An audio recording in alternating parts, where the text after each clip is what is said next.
many different instruments. You don't believe me? Find me a piano, and I'll show you a thing or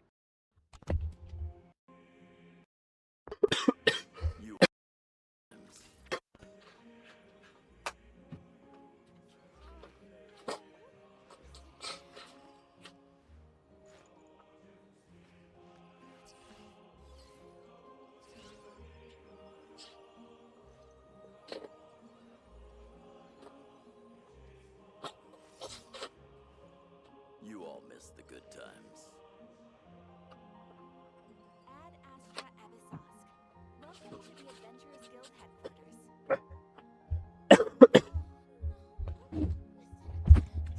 So Leute, heute wird nicht viel geredet, ich habe mich hier erkältet. Ja, wir spielen solange ich kann. Genshin Impact. Mal gucken.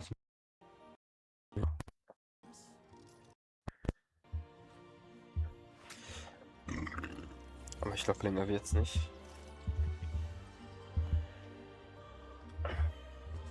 Das schade ist, ich wollte es eigentlich heute durchspielen. Ich glaube, dass wir wenigstens Kapitel 1 durchspielen. Weil ich auch muss ich wieder arbeiten. Aber hat man wieder nicht viel Zeit lang, ich weiß.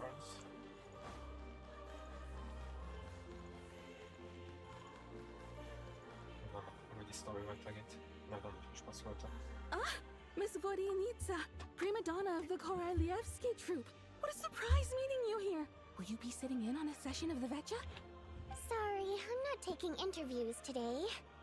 Oh good, you're here. The session's about to begin. Let's get inside. Please wait, Miss Vodyanitsa. Could you introduce me to your new friend?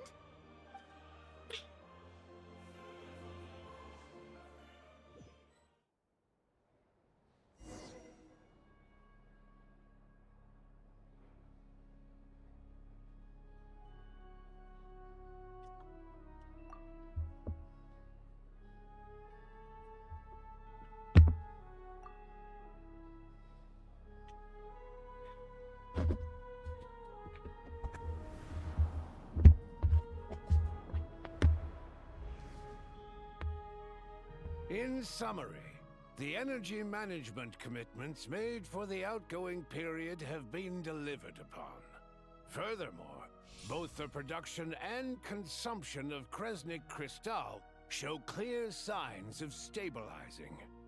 The relevant agencies have assessed the present circumstances and determined that the status quo can be sustained until the next period. For detailed statistics, I would refer you to the industry reports that have been distributed to all persons present. It should also be noted that while the recent blizzards have led to a significant increase in people's energy expenses, this is strictly a short-term phenomenon associated with a remotely located monster. Her Majesty the Tsaritsa is giving her full attention to this matter.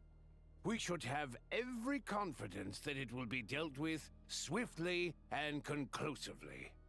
A financial report on disaster relief is also present in this report, courtesy of Pantalone.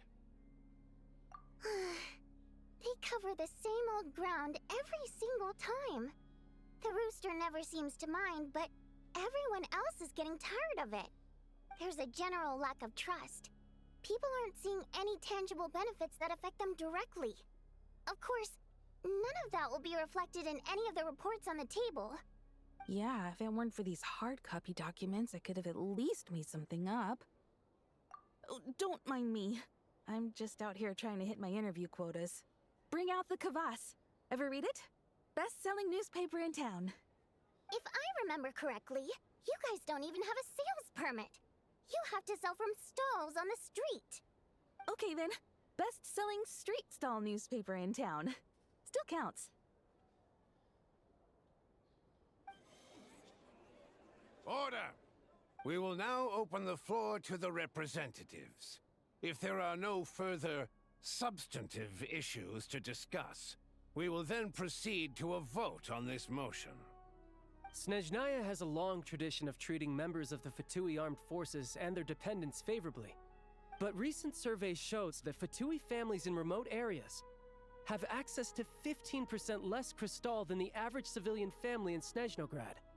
It's been said many times before, but it bears repeating now. There needs to be a clear and consistent rationale behind how crystal is allocated, or we will soon face immense public backlash. Perhaps you wouldn't need to keep repeating yourself if you would hear me out for once. I say again, true consistency exists only in principle. In the real world, fairness is relative. You appear to treat resource allocation as a simple function of production and population. So what about when the equipment used in production breaks down? Have you factored that into your equation? And do you even know how long it's been since Snezhnaya last conducted a census? If I knew the answers to questions like that, I'm sure I'd be a very wealthy man.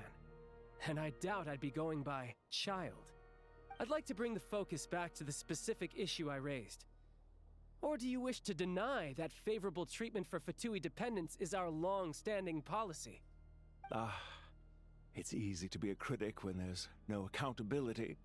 That seems to be a running theme in the anti-Project Stuja cohort.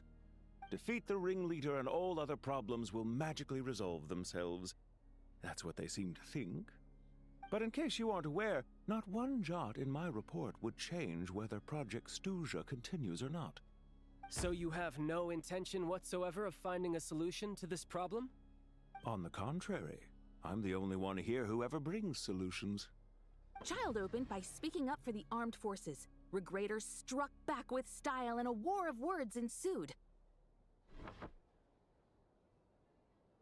Our reporter was live on the scene to get the audience's reaction as it all unfolded. Who do you support? The people have spoken!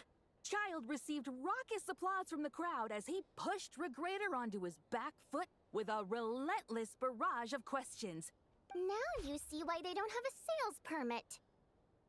However this reporter wants to spin things, I haven't forgotten that Tartaglia was representing the Northland Bank when we first met in Liyue. So, surely their relationship can't always have been this strained. You two are getting off topic. Let's focus on what the data is saying. Mr. Pantalone, may I speak on your behalf? Oh, please do. I'm more than happy to save my breath. Crystal distribution policy undergoes modifications with each new period. The ultimate goal being to find the most reasonable method of allocation, which I believe is what Mr. Tartaglia also seeks. But I fear many may have been misled on this topic by extremist activists. To clarify, Project Stuja is not the root cause of the problem. It is merely a framework for resource distribution. The most recent reports all point to Snezhnaya's resilience and adaptability during this period of fine-tuning, and give clear indications that a distribution framework is improving with each iteration. To make drastic adjustments without first considering the risks would likely do more harm than good. It would be a waste of the hard-won experience we've gained to date. Renowned scholar of finance, Arapov spoke up to clarify the fiscal logic, clearly alluding to social organizations like the Rokot in his words. With the notorious Lelex still active to this day, should the Rokot be held responsible? No, there is someone else to blame. She's just rephrasing what Mr. Pantalone said. The Rokot are the critics he accuses of taking no responsibility for their actions. As for Lilik, you won't have heard of him yet. He's currently the most famous member of the Rokot. Well, more like infamous. Ending Project Stuja has become an obsession for him. Unlike the more decent ones among us, he believes that votes in the Vetcha are all that matter. So whether it's threats, coercion, or bribery, he'll use whatever means necessary to get people to change their vote. And since we're already on the subject, what do you think of Lelek's methods? Are you for or against? Yes, don't we all? Lelek supporters grow in number by the day. We stand with Lelek. At least someone here wants to take this discussion seriously. I've been considering that issue myself. What you really need is more precise regional data, right? I think it would be easiest to let the Fatui handle it, since they're already in charge of crystal shipments anyway. We may as well get them to collect some data while they're at it. Whatever you need, you can ask the Fatui to look into it for you. In terms of supervision, I think the Druzhna would be a good fit. I had hoped to discuss this with Miss Vesna, but sadly, she's not present.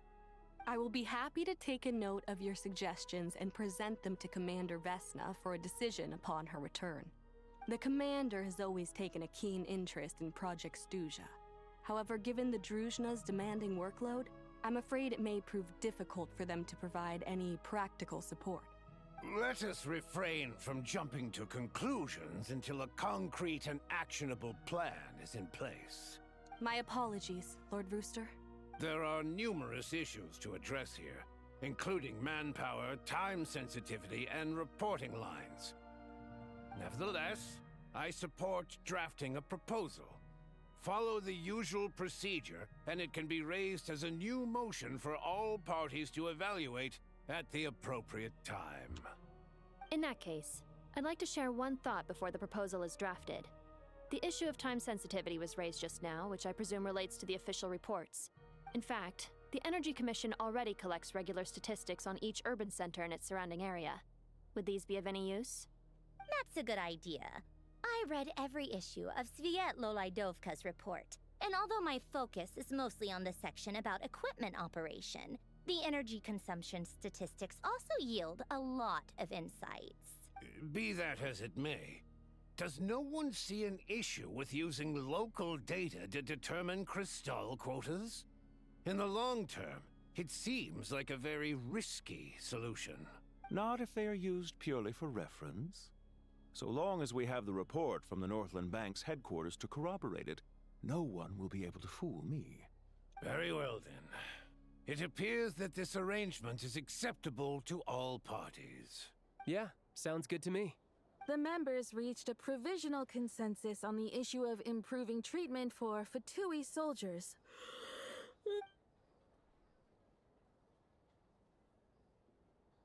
Today, the prima donna of the Korailievsky troupe attended a session of the Snezhnograd Vecha in the company of a most charming young lady. The question on all our minds is, what is the true nature of their relationship? Write anything like that again, and I'm revoking your permission to interview the troupe. Got it?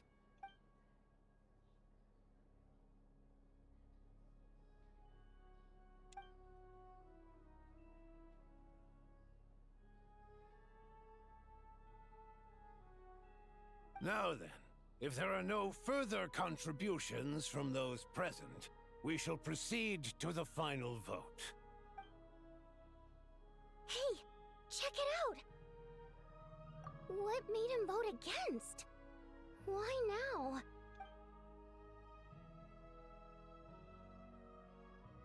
The votes have been tallied. Those in favor of continuing Project Stuja total 61%, securing a clear majority. That was too close. The margin has shrunk yet again. Chuganov was a huge loss. I'll bet Lelik is behind this. I wonder how Pulcinella will respond this time. Chuganov. I see. Lelik strikes again. Yes, go, Lelik. Once Project Stuja is defeated, our unwavering support at Bring Out the Kvass will finally pay off when we make our comeback. I can taste our victory already! In accordance with the result of this vote, Project Stuja will remain in effect until the next Vecha period. Finally, may I remind us all, we debate only for the greater glory and solidarity of our nation. May the aurora shine ever on, and the tundra always stand firm. The session is concluded.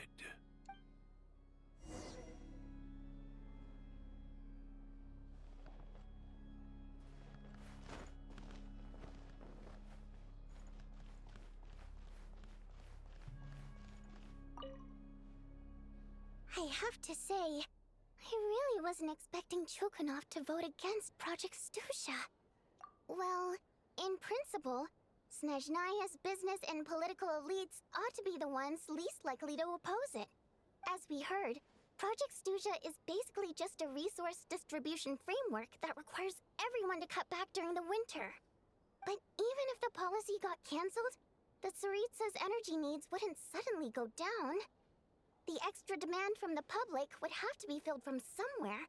So logically, the factories would have to take the hit. I got a letter from Mr. Mitya just before today's session.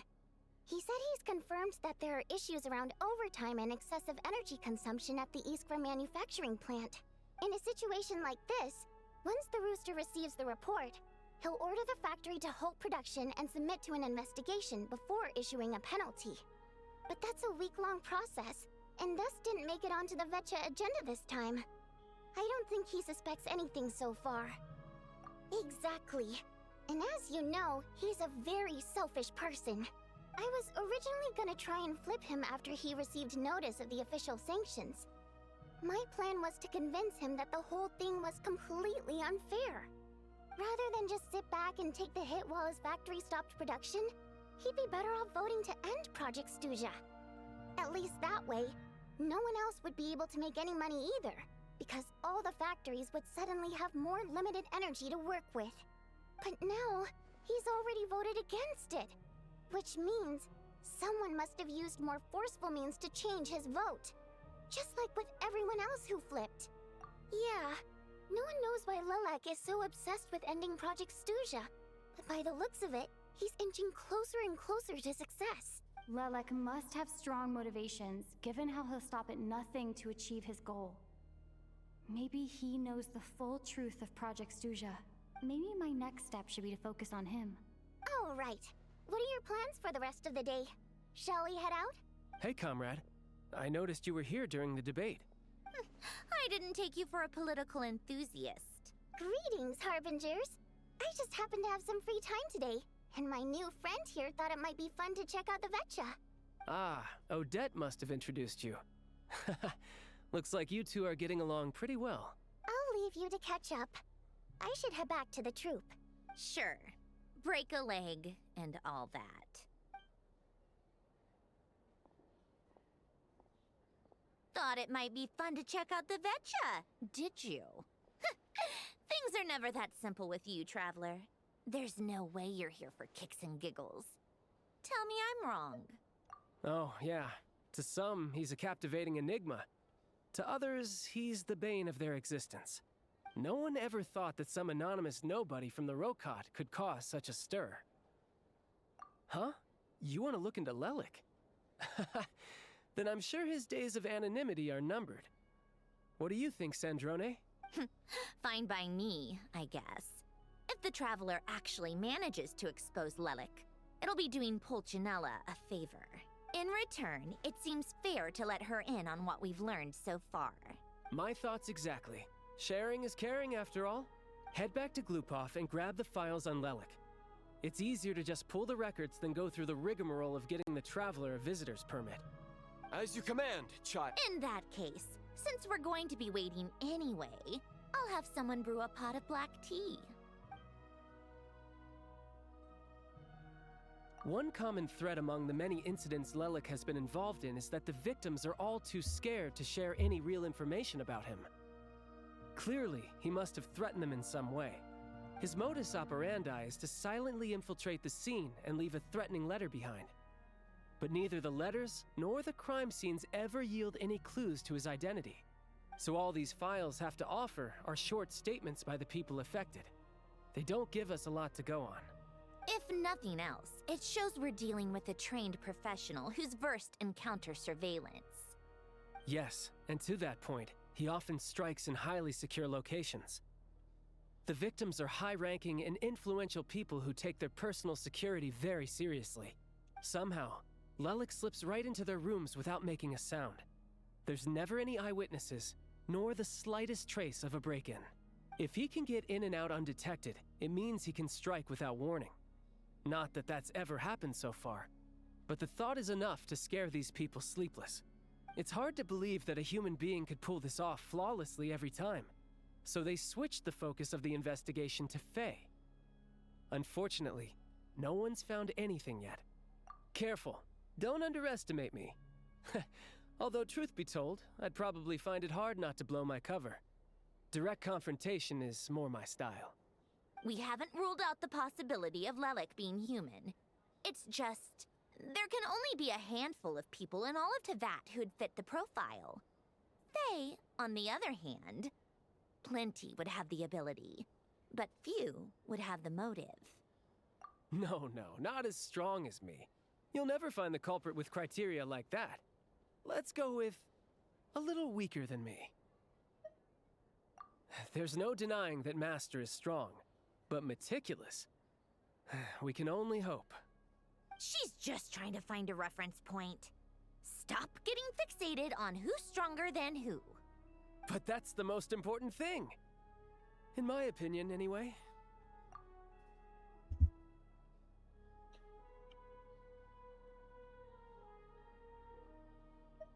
Odette?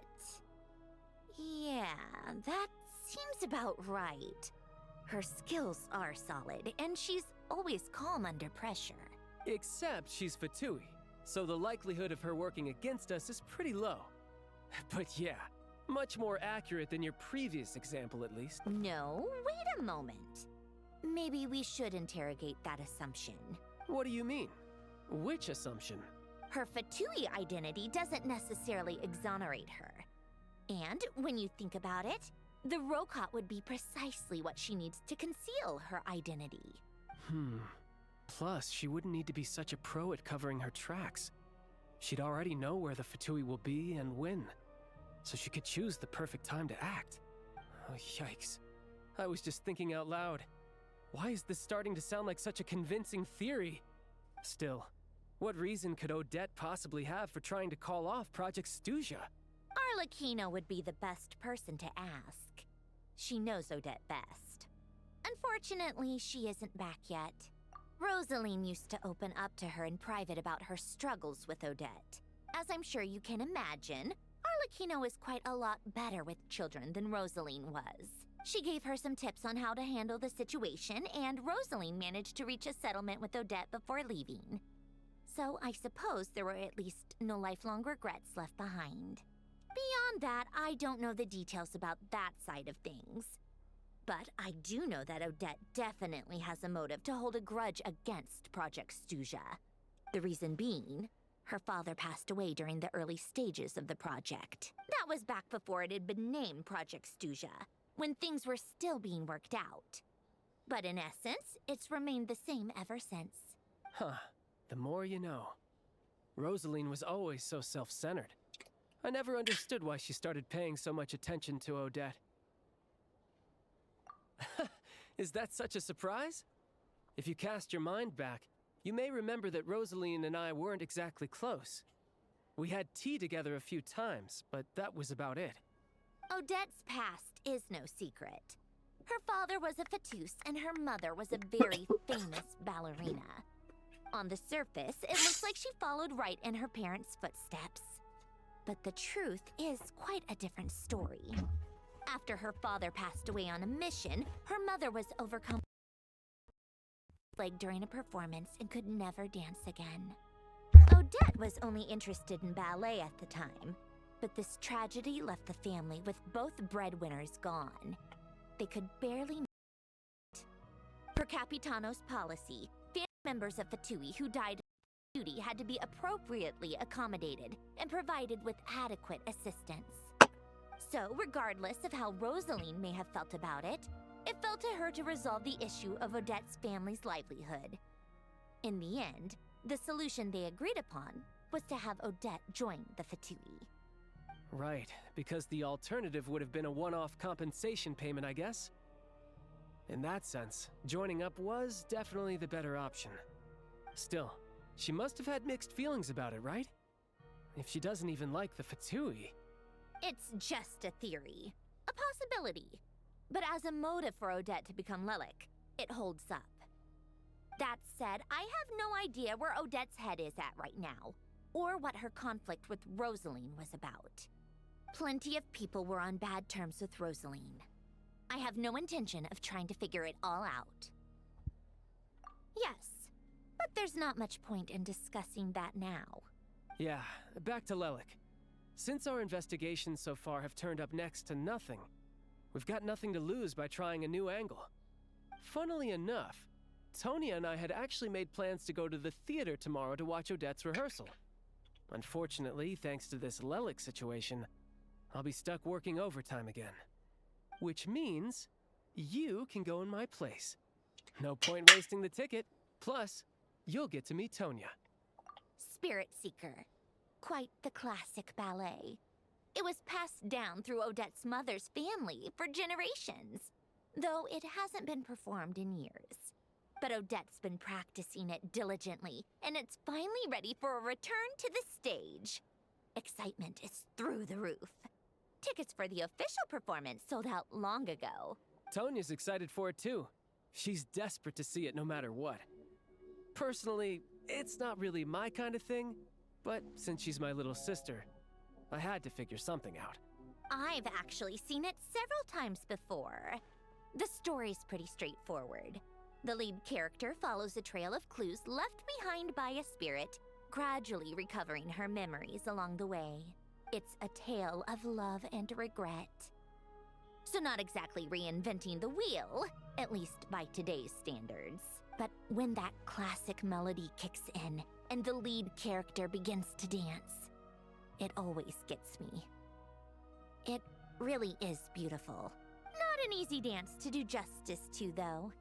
I know it's always been Odette's dream to perform this piece, but I'm not sure she's really ready. In that case, I think that even if she is Lelik, we should wait until her performance is over before we respond. I'll let you take it from here, comrade.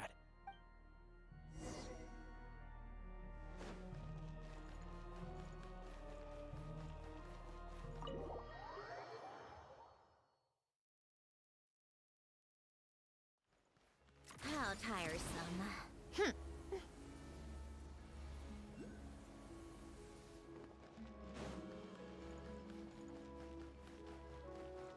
Take a break?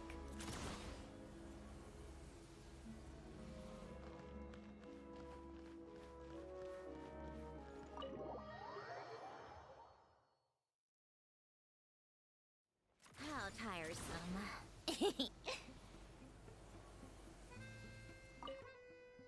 Hello again.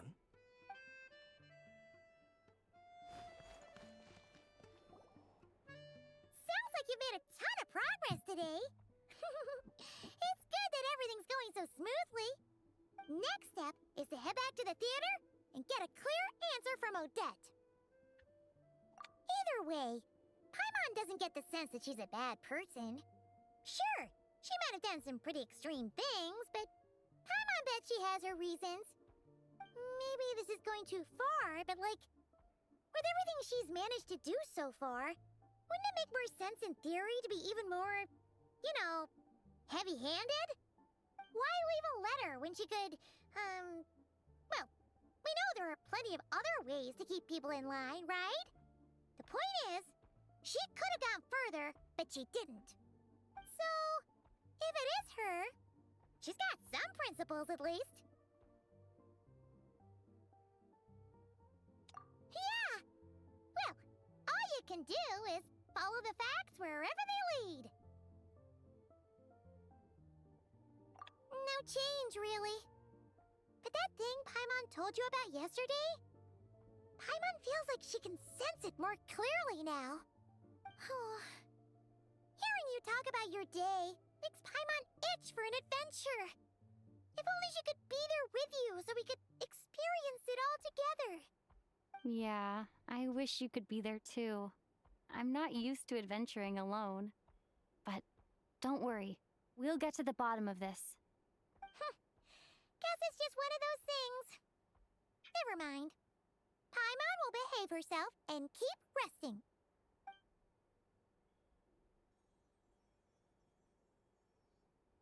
If Odette is Lelek, she may well have inside information on Project Stuja. Her father was involved with the project's early implementation and tragically died in the process. Now, she's dedicated herself to bringing it to an end. It's hard to imagine she could have gotten this far without knowing anything at all about the Tsaritsa's true intentions. When she spoke to us as a member of the Fatui, how much did she let on? And how much was she hiding? Only time will tell. Maybe tomorrow everything will be answered. Hey look! It's snowing! Could be a tough day ahead. Make sure you wrap up warm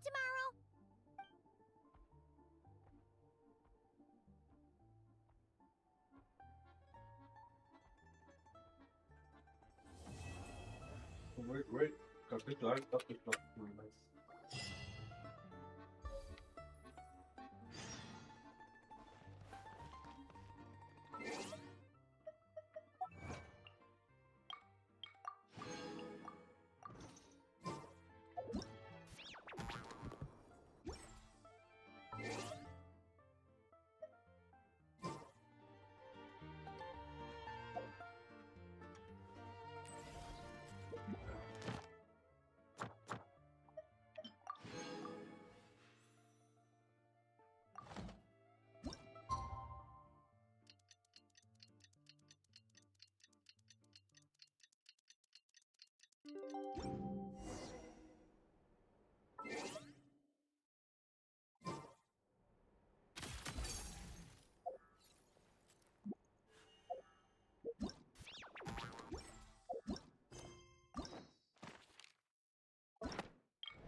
Ooh, it sure is cold today. I wonder how much heavier the snow's gonna get. Here to see Odette? I just need to see your tickets for the preview. Perfect. Thank you. I'll hold on to your tickets. Come on in. It's freezing outside.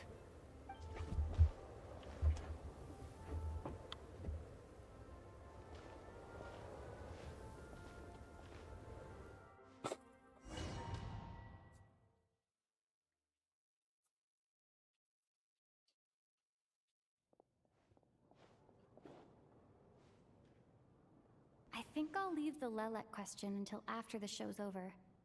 Then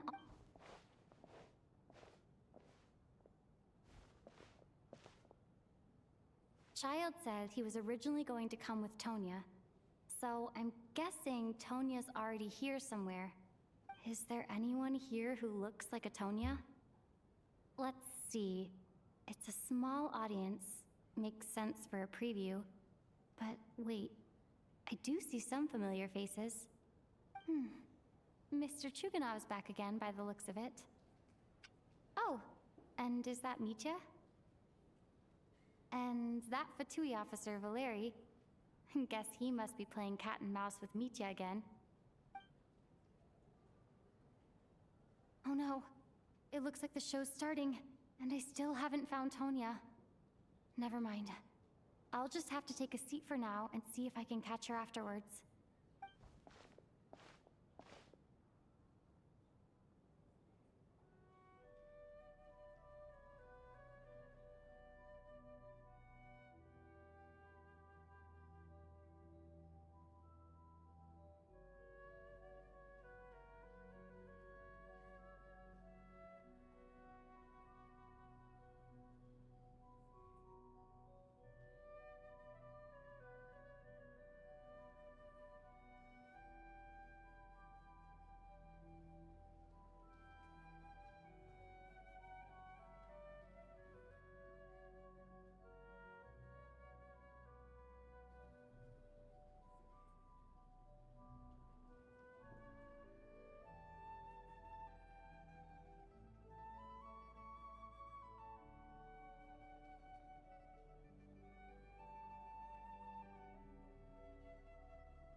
members of the audience. I'm a staff member here at the theater. Today's performance was a very special one for us, as it marks the first attempt in a long time to revive the classic Schnees ballet, Spirit Seeker. To commemorate this occasion, we would love to take a group photo of the cast, crew, and audience members present today. Could I kindly ask the audience to please come up onto the stage?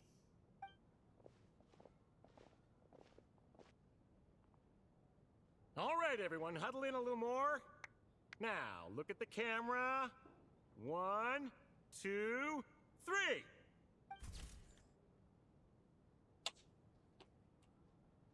Das ist ein cooles Foto. Ob das Mädchen neben uns war. Are you quite satisfied, Mr. Energy Scientist? I rather hope you don't have any other escape plans to add to my workload today. What are you talking about, Sarge? This was simply my way of inviting you to watch Miss Odette's new show with me. And wasn't the performance spectacular? In the future, I heartily encourage you to take a leaf out of my book. Find some soul-nourishing pastimes to enrich your time outside of work. It was indeed a fine performance, but I must correct you on one point. This is not time outside of work. These are working hours. Working hours and non-working hours are just a social construct. Human technology can never advance if we're too rigid in our thinking, Sarge. May we leave now? Already? I mean, I was kinda hoping to soak up the atmosphere for a little longer, but... No? Okay, guess I'm pushing my luck. Didn't seem like too much to ask, but fair enough. Off we go then, Sarge. Back to the land of working hours. Lead the way. That has to be her. She's the only person in the audience around Tonia's age. Excuse me? Are you Tonia? Huh? Your brother's busy today, so I took his ticket. Don't worry about him. He's fine. Oh, okay. Sorry for the trouble. What's wrong? Are you sick? No, I'm fine. It's nothing. Maybe she caught a cold on the way here because of the weather?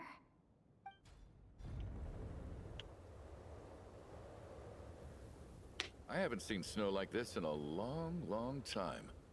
It's most unusual. I know. It's completely white out there. You can barely see a thing. I've never seen such heavy snow in my life. Let's wait it out for now. You'd be lucky not to freeze to death in this weather, let alone find your way. Well, look at that. Maybe we shouldn't be in such a rush to get back after all. What do you think? Let's wait and see. Why do you need to take it so seriously? Fate has given us this wonderful chance to take a break. We owe it to ourselves to make the most of it. Come to think of it, there's a small inn not far from here that always keeps plenty of extra blankets on hand for guests. I know the route well. Shall I head over and borrow a few blankets? That way, anyone in a hurry can wrap up warm for the journey back. Just remember to return them next time you're over this way. Sir, there's really no need to go to all that trouble. Hey, it's no trouble at all. Wait here, I'll be right back. What a kind gentleman. Very good. My wife and daughter are waiting for me at home, so I shall be heading back as soon as I get my blanket. So... are you expecting us to go back to the Armory Palace wrapped in blankets too? Don't worry about that. I made arrangements in advance. Should I not return to the Armory Palace within 3.5 hours after Operation Showtime begins, an armed squad will be sent to collect us. They will escort us back. You are one of our key military personnel, so any weather-related risks must be eliminated. Operation Showtime? So, wait. Every single time you drag me back to work when I sneak out, it's a whole official operation? I gotta say, you've really turned this into quite a moral dilemma for me. It's snowing pretty hard out there. I think you should stay here for now. You seem a little under the weather. Sure. My brother might come pick me up in a bit anyway. time to get to work. I should head backstage and find Odette. I need to look her in the eye and ask her about Lelek. Excuse me, are you looking for someone? Ah, a fan, I'm guessing? Today is just a dress rehearsal, so Miss Odette won't be meeting with fans. She's taking a well-earned rest right now. Sorry, but that area is currently off limits to everyone except the cast and crew. Huh. Bad timing, I guess. Well, I might as well stick around. I doubt Odette will be leaving before the snow lets up in any case. What happened to the gentleman who went to fetch the blankets? How has he still not returned? I was thinking the same thing. It's still snowing very hard. Do you think something might have happened to him?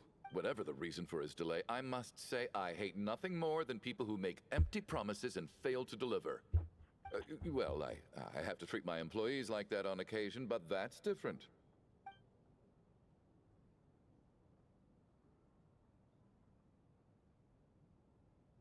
You seem anxious, Mr. Valeri.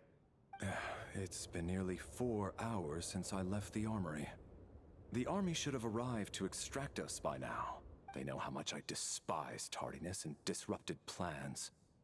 There's simply no reason that they shouldn't have shown up by now, barring exceptional circumstances. Surely a snowstorm like this one counts as such.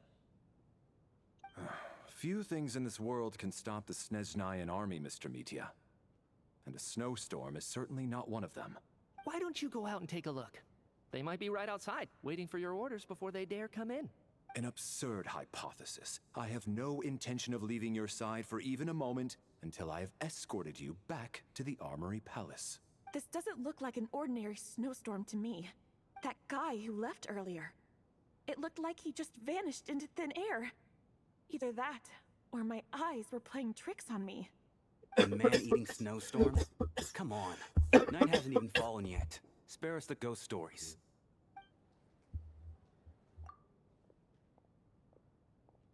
Traveler, didn't know you were coming today. How come you didn't say anything? Oh, right. I assumed you were looking for me and Vodyanitsa. Odette's still backstage. Whoa, that's quite a snowstorm out there. I've been working backstage this whole time, so I didn't even notice. No wonder the audience hasn't left yet. Huh. Is weather like this rare even in Snezhnaya? Yeah, snow like this. I'm sure I've seen it out in the wild before, but never in the city. Actually, I take that back. I don't think I've seen snow this bad even in the wild. This is something else. It's not normal. If even Alosha thinks snow like this isn't normal, could it have anything to do with that monster people have been talking about? We can't stay cooped up here forever. Someone needs to go out and take a look. No need. I have plenty of experience with snowstorms. Besides, I work here while you're an audience member. I should be the one to do it.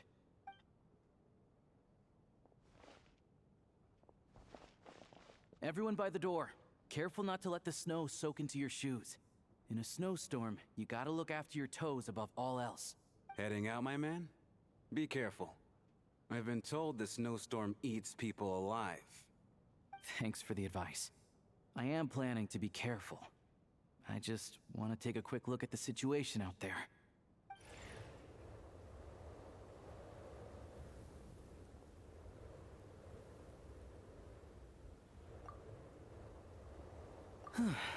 He's back! He's back! How was it? What's going on out there? Did you see any soldiers patrolling the area? Something about this storm isn't right. There's no one out there. I didn't see a single soul. And something in the air gives me the creeps. This isn't your average snowstorm. I suspect it might be related to recent events in our nation. I strongly advise everyone to stay here until the snow dies down. Are you serious? So all of us are trapped here now? That sounds a little far-fetched to me. You want to go outside and see? I, for one, am not risking my neck in that weather. This just turned from a minor delay into a major hassle. We can only hope that our friend who went to fetch the blankets just ditched us and went home. Is it really that bad? But my daughter, I won't be able to read her a bedtime story tonight. Huh? What are you all still doing here? Whoa! It's snowing hard. So now we're stuck here? Oh, this is terrible. Luckily, it was just a dress rehearsal today, so there aren't too many people here. On the bright side, the theater's always well stocked with supplies. If the snow still doesn't let up as we get into the evening, you can spend the night here, everyone. At least, I assume that's all right? Odette? Fine by me. This seems like a sensible backup plan under the circumstances. My thanks to the theater for being so accommodating. What are you staring outside and praying for, my man? You anxious to get home too? Oh, Your Majesty the Tsaritsa, I beg you, please do not let tonight's snowstorm stop. This is a golden opportunity to spend the night under the same roof as the 2 top stars in all of Snezhnaya. It's a once-in-a-lifetime experience. I think I've changed my mind. Sir, if you so much as look at us funny, you'll be seeing stars in a whole other way. Behave yourself, or you'll be begging for that blizzard. It's getting colder. We need to keep the indoor temperature up. Close the door and lock it tight.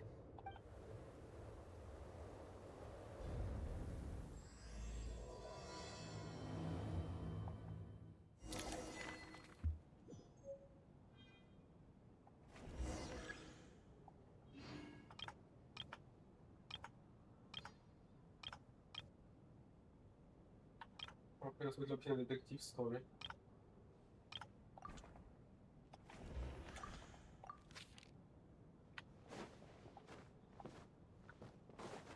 Donc, on se sent pièce, mais super efficace.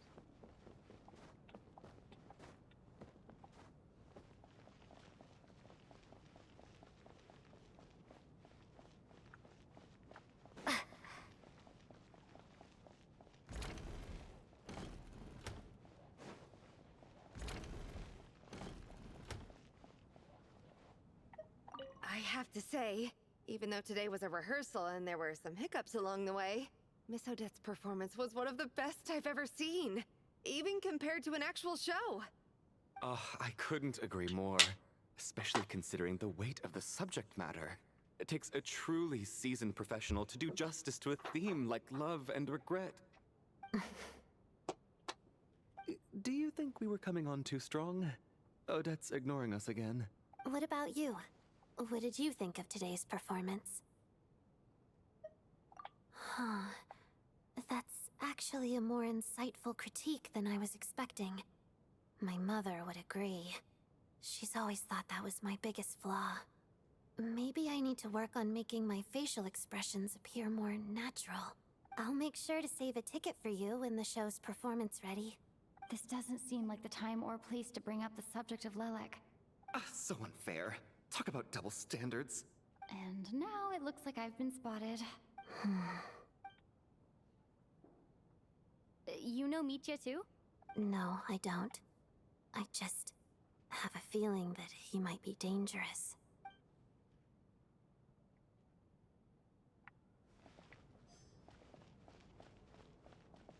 This is highly irregular.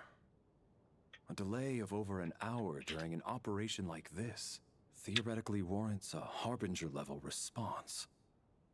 I wonder what the issue is. The storm, or something else.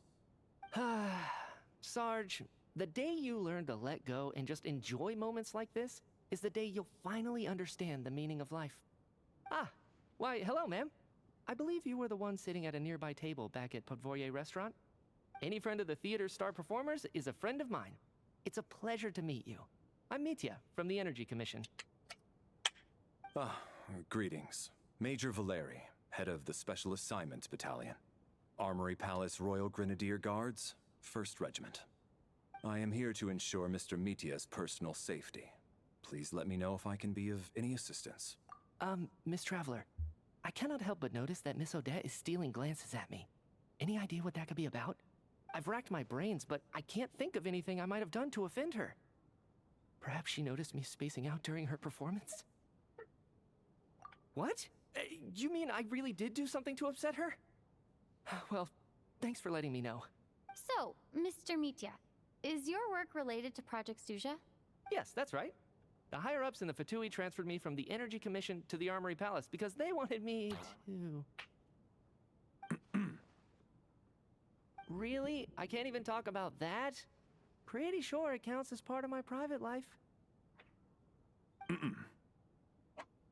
All right, I won't say anything. Sorry, traveler. As you can see, I'm afraid this pleasant chat will have to end here.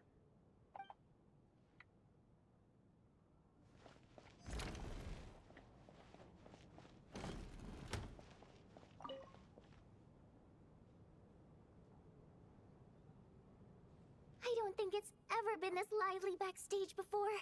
I didn't know you were coming today. Hey, have you seen Chuganov? I heard he was coming today. Have you spoken to him at all? I'm with you. This could be just the chance we need. Yeah, I gotta figure out a way to coax some more intel out of him. I want to know why he suddenly changed his stance on Project Stuja. What exactly happened before the most recent Vetcha vote? For the Rokad, or just out of personal interest? Shh!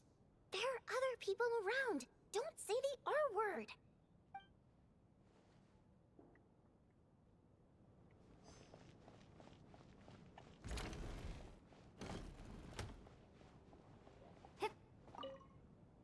And then there's the aristocrats.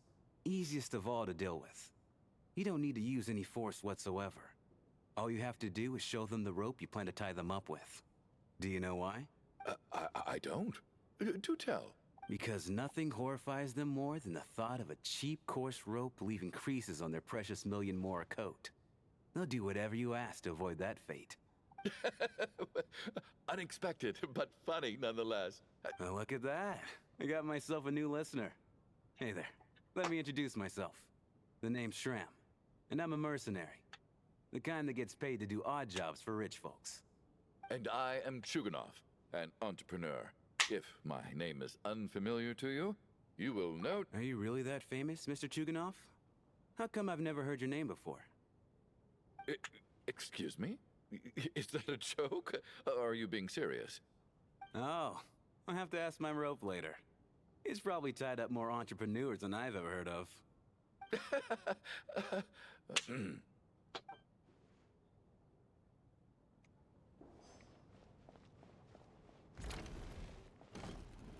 How are you feeling, Tonya?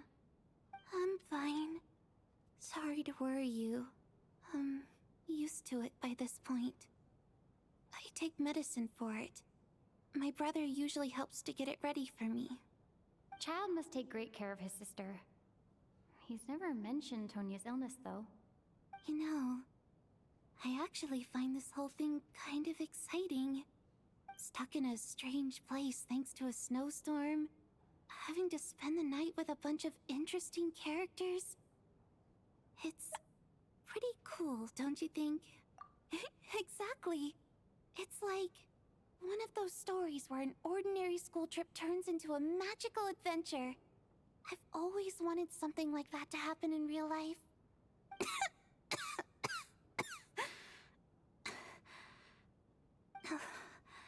I'm fine, really.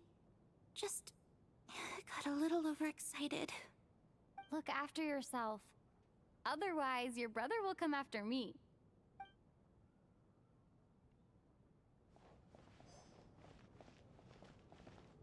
My husband has major trust issues.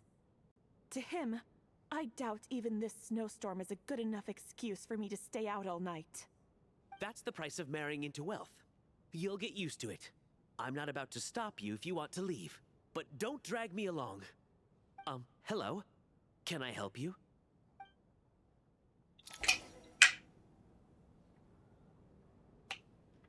How's it looking, Alosha?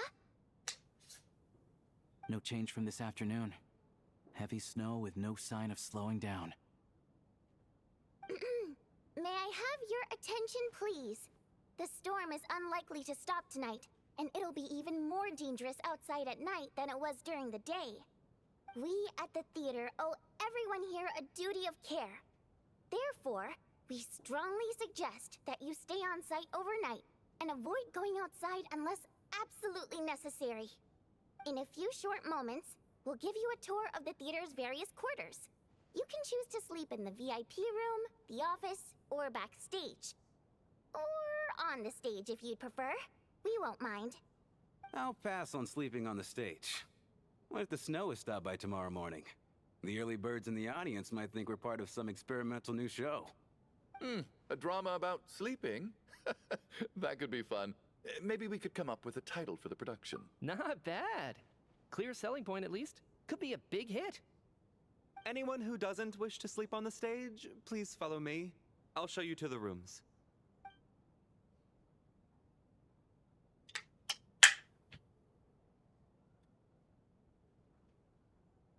I guess I'll call it a night. Though, I feel like I won't sleep very well without Paimon here. I'm sure she'll be worried that I haven't made it back yet. But as long as she looks out the window, she'll probably realize what's holding me up. I wonder if she's feeling any better yet? At least she hasn't been getting any worse. Still, I should try and get back first thing tomorrow morning.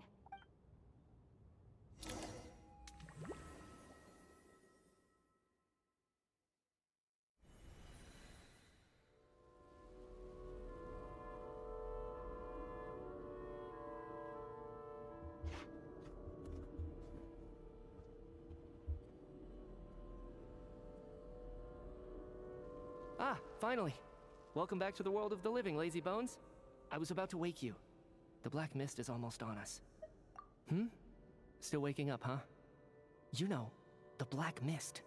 It's been chasing us from below ever since we were born. You're just dozy. There's no way you've forgotten. Come on, let's keep heading up. Onwards and upwards is the only way to survive. Don't listen to a word those black mist cultists say. Here we go again. The endless march toward survival. What's going on? That black mist down there is creeping me out. And it's rising. Guess I should head upwards and get away from it. The black mist cultists believe that being swallowed by the black mist leads to everlasting peace. But if you ask me, they're just lying to themselves. We're the only heretics left. The only ones who refuse to give in. We have to keep going. But how do you actually know that they're wrong? Dangerous question there, Torgov. The moment your faith wavers, you start a chain reaction that ends in the collapse of your will. Put the question out of your mind. Stay strong and believe that the black mist means certain death. Okay, but it's not my mind that's the problem. My body's about to give up on me. It's already starting to falter.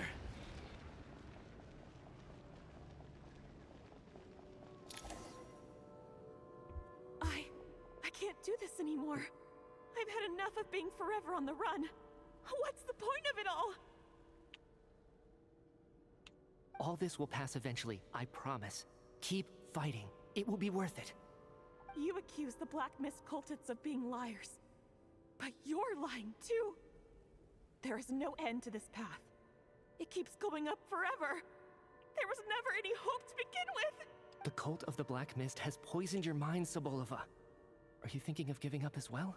I am. I think I'll take my chances with the Black Mist over this perpetual torture.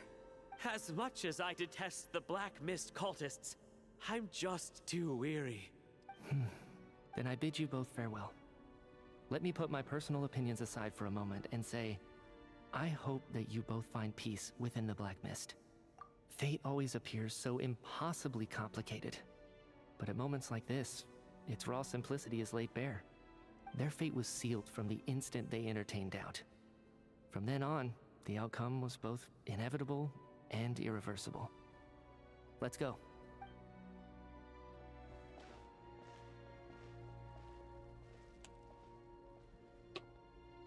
Torgov and Sobolova are gone. I never thought the day would come when even they would be swallowed by the Black Mist. It's just you and me now. Yes, it looks like it's satisfied. For now. This happens from time to time. But it won't be long before the Black Mist starts chasing survivors once again. No one knows how to stop its advance for good. Well, we should make the most of the precious moments of rest that those two bought for us. Huh? Are you really that sleepy, Traveler?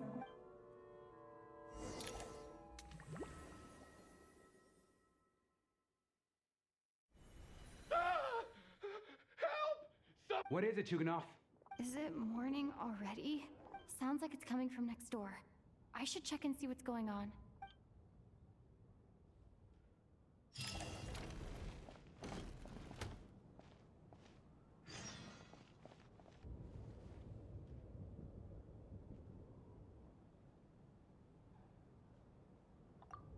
Don't look, Miss Tonya. Stay here. Okay. What happened to them?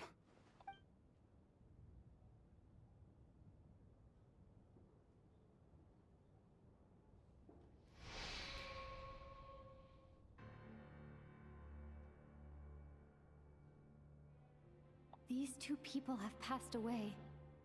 And the strange thing is that somehow I knew this was going to happen. I knew. Have I seen this moment before? Or did I have some kind of premonition? I can't remember what it was. Let me take a look.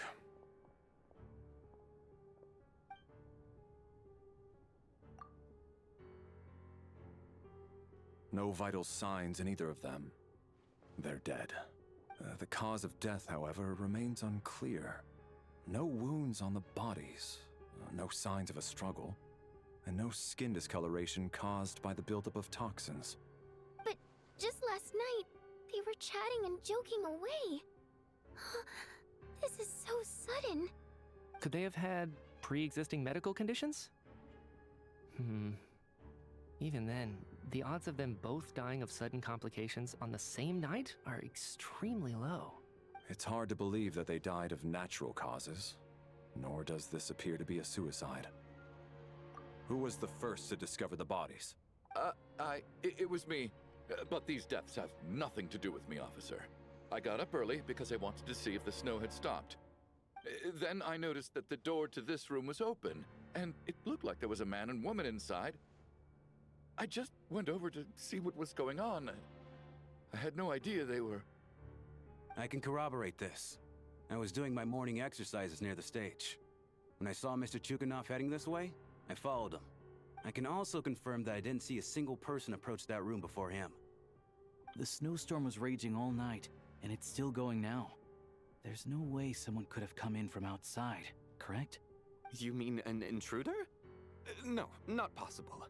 I slept by the door last night as a precaution. There's no way I wouldn't have noticed if anyone had tried to open it. Everyone, split into pairs and search the theater for anyone in hiding, or any signs of suspicious activity. I'll follow up with a full search of my own shortly. Go. There is no time to waste.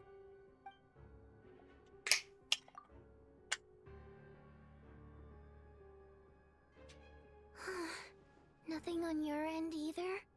Backstage is clear. No signs of suspicious activity. We checked the basement. Also clear. I don't think there's anywhere here that a living person could hide. Are we certain that the theater doesn't have a back door? Or any tunnel or passageway wide enough for a person to fit through?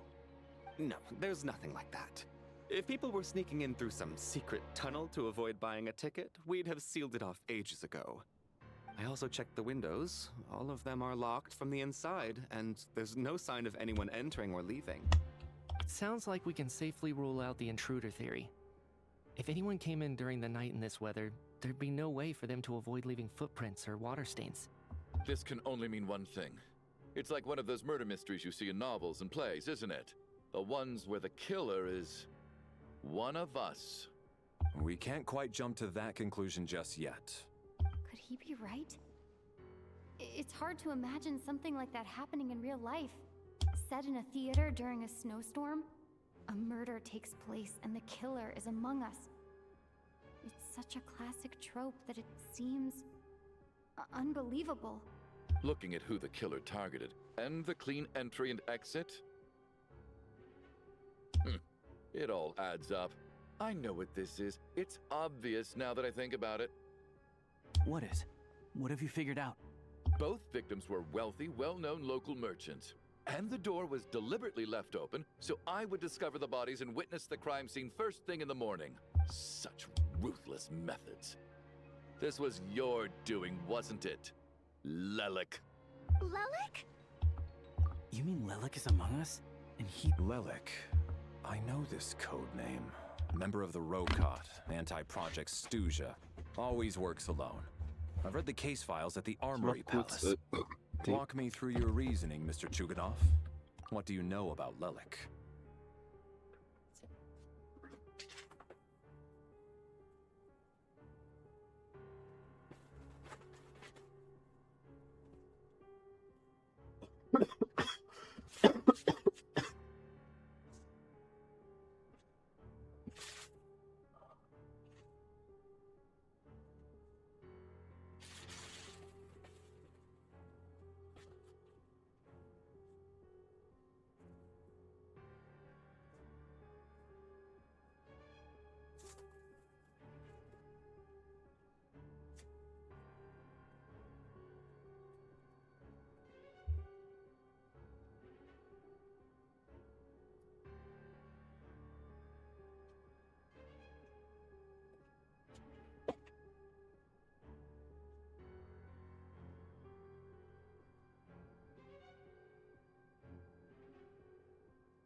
Now, huh?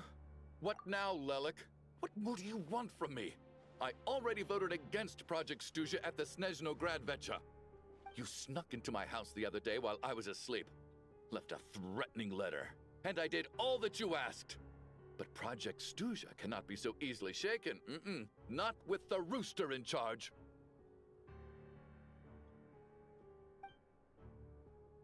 So, he really was threatened by Lelik. That makes sense. And now you're resorting to murder to threaten me. Isn't that right? I knew it. The Rokot despises the rich. The lives of the wealthy are but refuse in your eyes.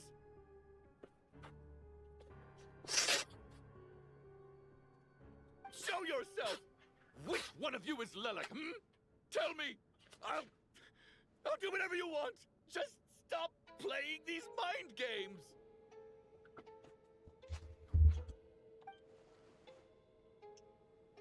Was this really Lelek's doing? Would Odette really do something like this?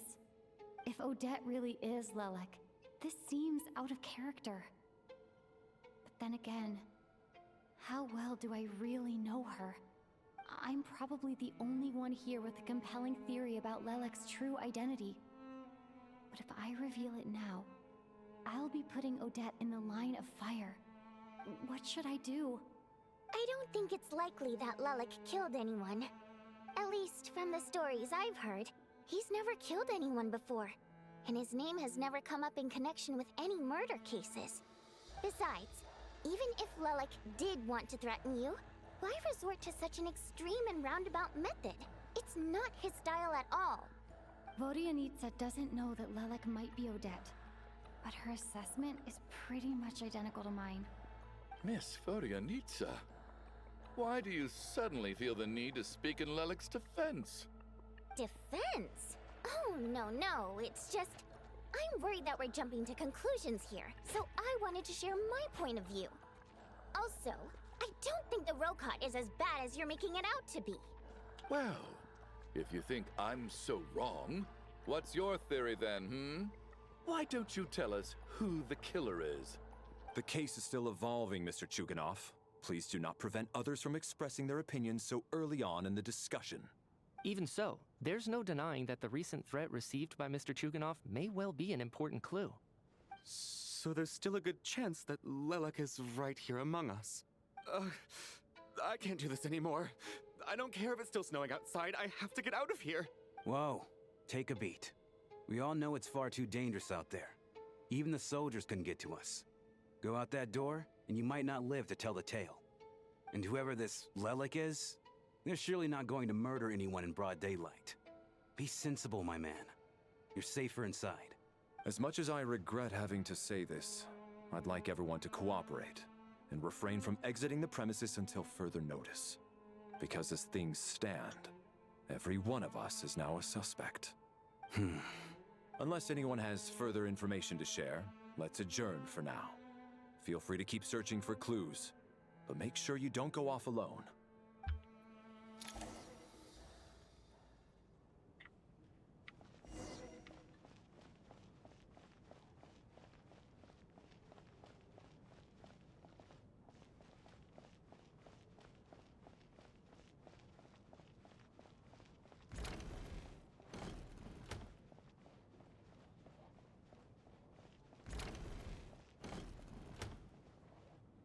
You're right, that was my bad. It was a knee-jerk reaction. I didn't think it through. Luckily, no one suspected my identity. Oh, phew, it's just you. I thought someone was eavesdropping. Since Vodianitsa and I were on the same page earlier, I think I should share my thoughts with the Rokot members first.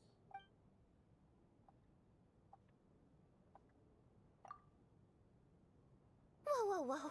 Are you serious? I don't know if this counts as gossip, but it's definitely on track to be the juiciest this whole year. Odette? Really? Odette? Oh god, how dumb does this make me look? Lelik has been right under my nose this whole time, and I didn't notice a thing. Actually, it's exactly what you'd expect. Sometimes, hiding in plain sight is the best strategy. And now that you mention it, the more I think about it, the more sense it seems to make. What are we up to now? 1, 2, 3, 4... Odette's identities. She's my coworker, specifically a ballerina, and also a Fatous, a member of the Rokot. Now, Lelek. It must be so exhausting. I just want to give her a hug. I guess since I've always known her as a member of the Fatui, it never even crossed my mind that she could be involved with the Rokot, let alone be Lelek. I don't understand. If she's with the Fatui, what reason could she have for being so opposed to Project Stusha? Probably best if you ask her that in person. Well, since you waited until now to bring this up instead of announcing it to everyone earlier, does that mean we're all on the same page here? Yeah. Lelek may not follow orders from the Rokot leadership, but as far as I'm concerned, she's never crossed the line. If anything, her actions benefit the poor. We need to confront her face to face. Do you think she'd really admit to being Lelek? I don't know. We'll have to see how it goes. For now, we'll work on the assumption that she didn't kill anyone, and see how much she's willing to tell us.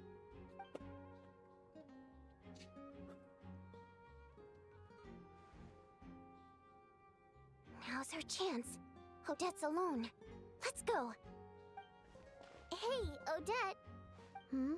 What is it, you guys? Shh. Keep your voice down. We need to talk. So, you're Lelek, aren't you? Alright, fine. You don't have to say anything or explain yourself. Just hear me out first. None of us believes you'd kill innocent people. Whoever murdered those 2 people last night, it wasn't you. The Traveler was the first to figure out your identity, but she kept quiet during the discussion just now. Still, it's clear where the group consensus is heading. Everyone believes Lelek is the culprit. If your identity is exposed, you'll be in a really bad spot. We're your colleagues, and we know what kind of person you are. I don't want anything bad to happen to you. So, can you clue us in? Tell us everything. The more we know, the more easily we'll be able to cover for you. Alright. Yes, I'm Lelek. And no, I'm not the murderer. And thanks, but I don't need you to cover for me. Actually, I'm planning to reveal my identity. Huh? You're gonna reveal that you're Lelek? Here? That's right. I'll admit I was surprised at first when Chuganov guessed that I was here. It was just a lucky guess, but it caught me off guard. But after taking some time to assess the situation and confirm where everyone stands, I don't believe I have anything to worry about. Are you sure you don't need a second opinion? Given the circumstances... Mr. Valeri! What?!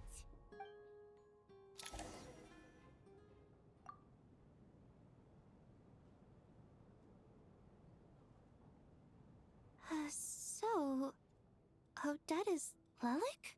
I don't know what game you're playing, but you've got a lot of nerve. It's just one identity. So what if it's exposed?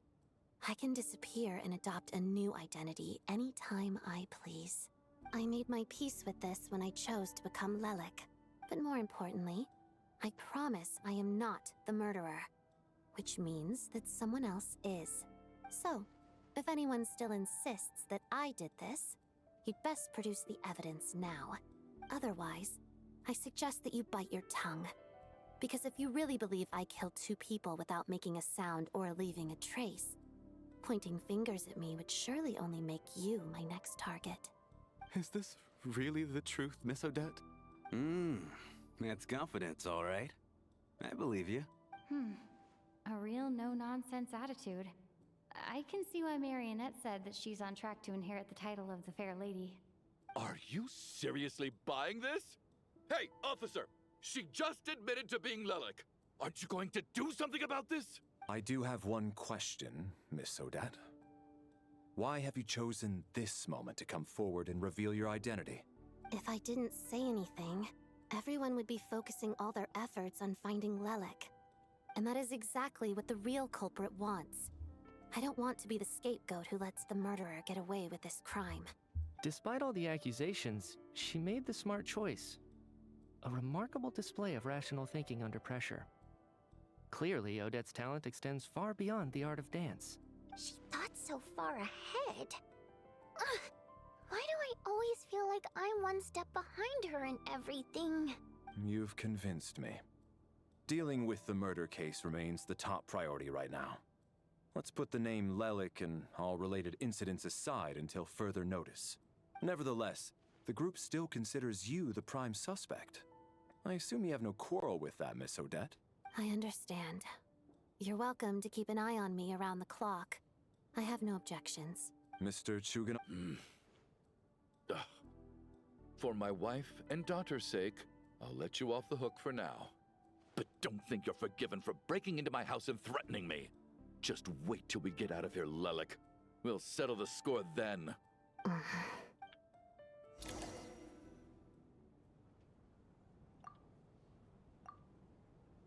Good work, Lelik guard team. And Lelik too. Here, have some hot water. Turns out Valeri knew about my exploits, so now I've been told I have to guard Lelek with him. Shouldn't you be facing my way if you're guarding me? At the moment, it looks more like you're my bodyguards. If the true culprit is indeed still at large, as you have claimed, we must keep our guard up against them also. Don't worry, Tonya. We'll get through this. Once the snow stops, the officials will step in. The investigation will get easier, and then we'll be safe. But once the snow stops, won't everyone just leave? You're gonna miss us, huh? Well, some of us work at the theater, so we'll still be here. I'll even give you a special backstage pass. Really, Miss Vodyanitsa? That's awesome! You've made a fan for life. Aw, you're so cute, Tonya. All right, let's swear to it. I promise to give you the pass, and you promise to never change your mind about being my fan. Promise. Don't indulge her, Tonya. You don't have to swear an oath over things like that. You really do get carried away sometimes, don't you, Miss Vodyanitsa? Hey! Mind your own business!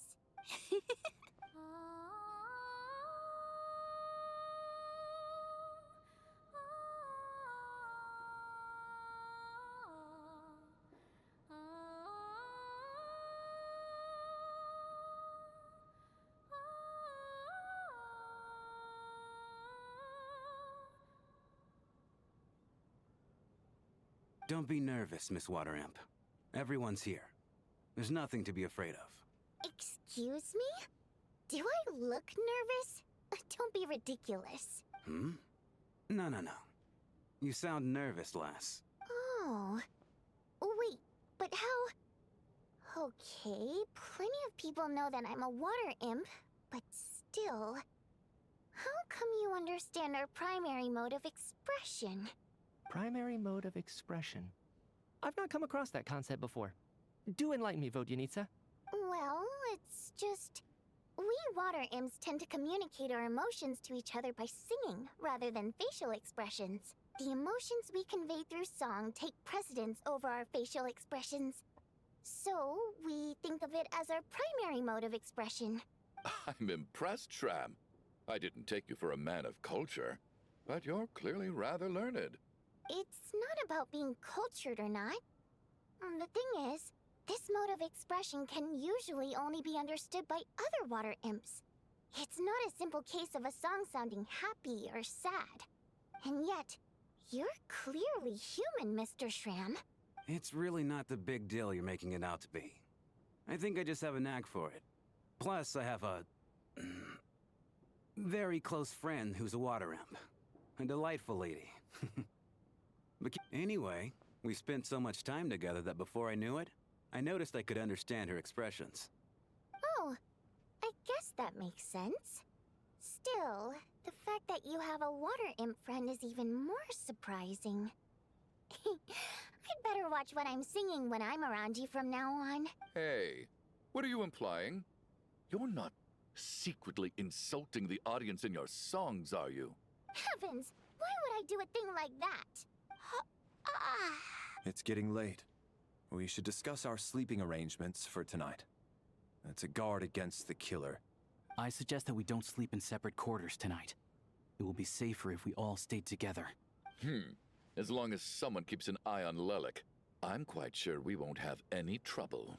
Are you saying that you wish to bet your life on Miss Odette being the killer? Nonsense. Then I propose the following arrangement for tonight. The Traveler, Odette, and I will form the Night Watch. We'll sleep in shifts, but 2 of us must be awake at any given time. An excellent idea. This allows us to handle the Night Watch while also keeping an eye on Lelik. Meanwhile, the rule of taking shifts in pairs resolves the other issue. Namely that we can't necessarily trust the Traveler or Valeri either. I expect that plan took you quite some time to come up with, didn't it? Actually, our field combat manual outlines a similar approach. Although the scenario there involves guarding prisoners overnight during field operations. That being said, I must clarify that I harbor no disrespect towards you personally, Miss Odette. In fact, Lelik's numerous covert operations make fine textbook examples for military agents. I care less about respect and more about the fact that you just robbed me of 2/3 of my sleep tonight. I'm calling dibs on being the first to rest. Good night.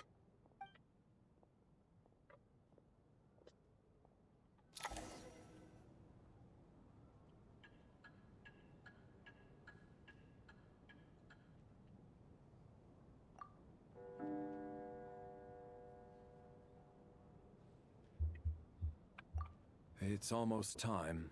We should wake Odette. How are you faring? Oh, not going to argue with that. I'll take a quick nap. If you start to feel sleepy, wake me up anytime. It's finally time for Odette and I to share the Night Watch. I should wake her up.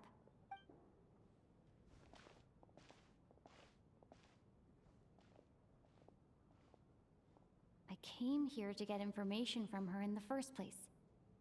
Maybe I should think about what questions I want to ask before she wakes up. How long are you gonna keep staring at me? Couldn't sleep. My mind's been running haywire. Plus, there's something I've been meaning to talk to you about. I had a hunch that you wanted a conversation too. Let's take this chance to clear the air, shall we?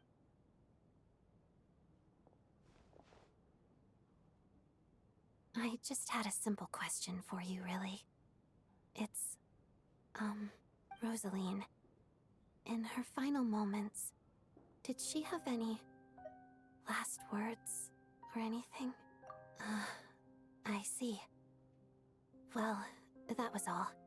I have no other questions. No, she was utterly ruthless in pursuing her goals.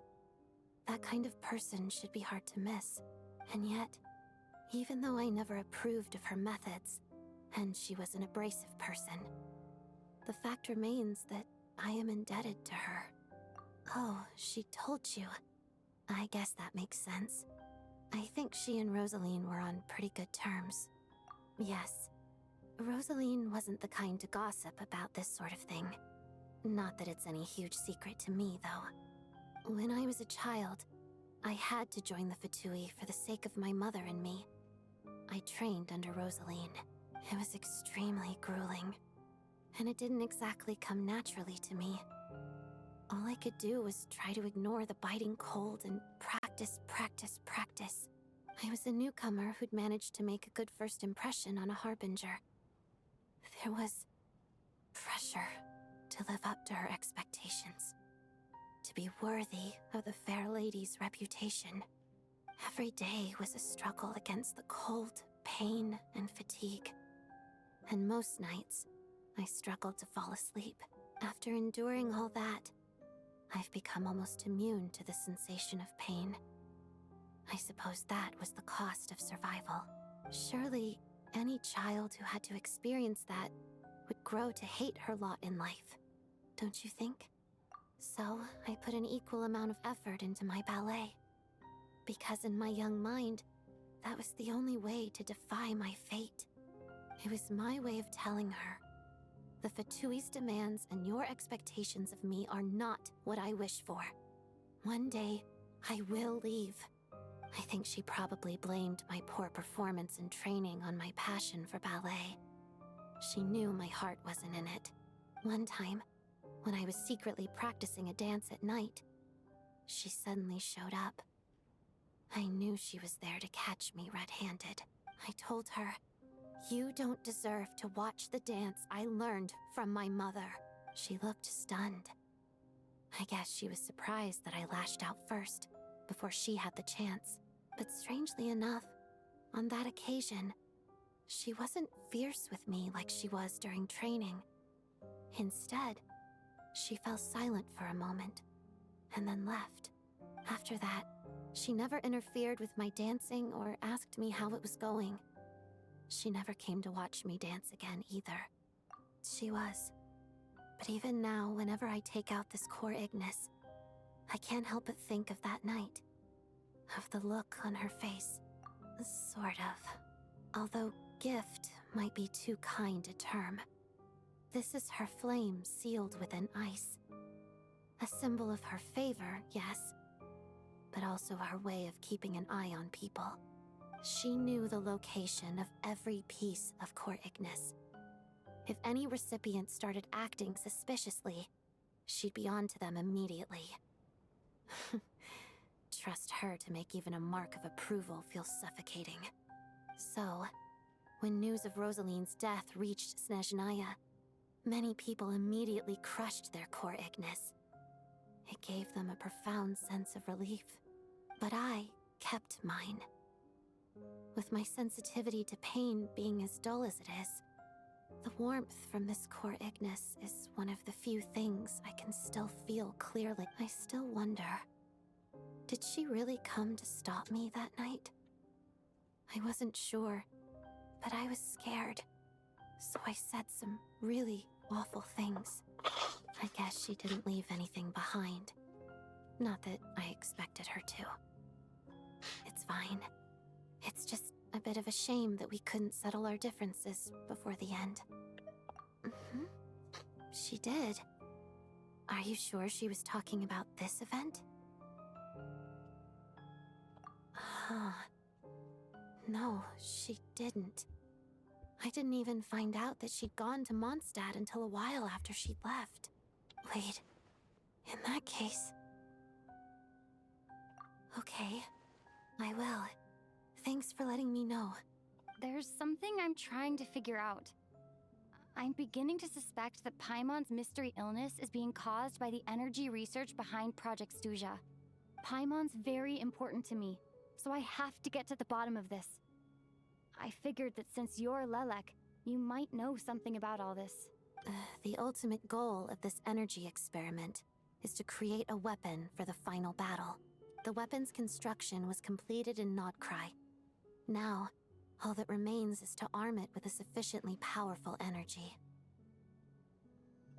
Yes, the weapon's development and all the related experiments are overseen by Lord Piero, the Jester, and the lab is located deep within the Armory Palace. I'm not sure why this experiment would be making Paimon feel unwell, though.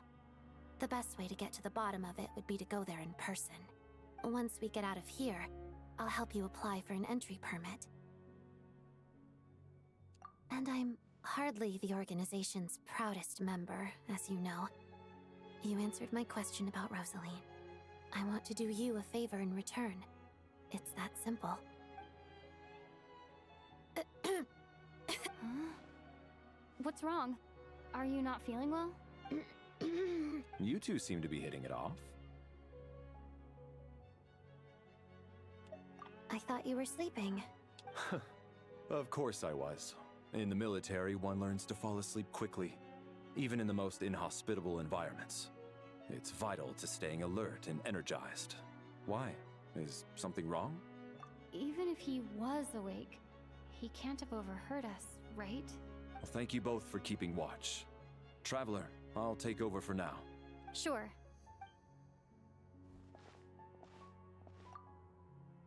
This is our second night here, but at least I found out a little more about Paimon's condition. I hope she's been sleeping well the past couple of days. Huh. Why do I feel like I'm being watched? Seriously? Is this payback for when I stared at her earlier? But I thought she was asleep. Never mind. I'd better try and get some sleep myself.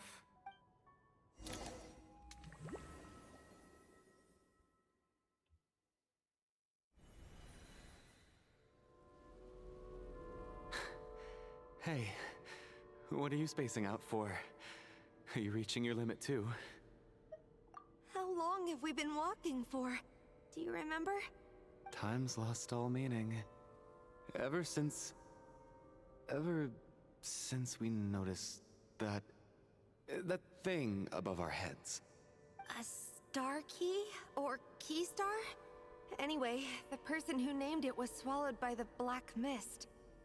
Whatever it's called, ever since we noticed it, we've been walking up and up, hoping that as long as we reach it, we can find a way out of this place. But it seems like no matter how far we walk, we never get any closer. Well, we've come this far. You never know. Maybe we're almost there? Come on, enough moping. Let's go. The black mist is catching up.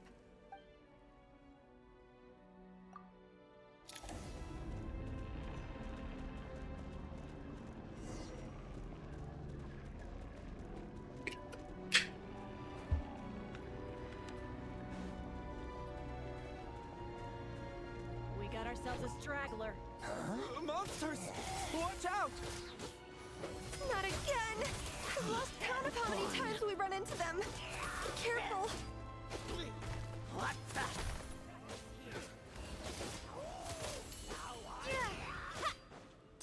In case!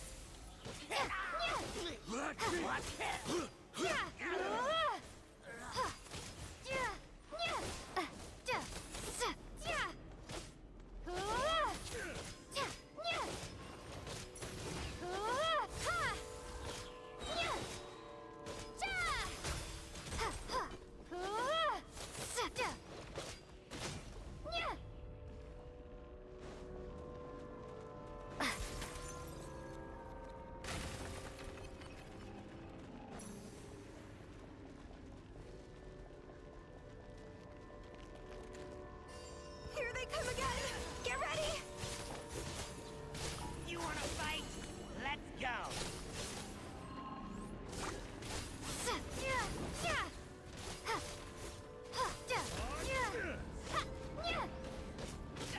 Cryostorm! Fighting frost!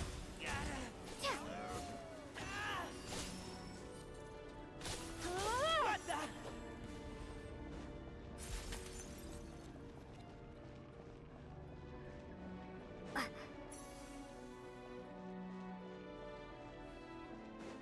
Monsters ahead of us. The black mist behind us. It feels like there's no escape. Fine.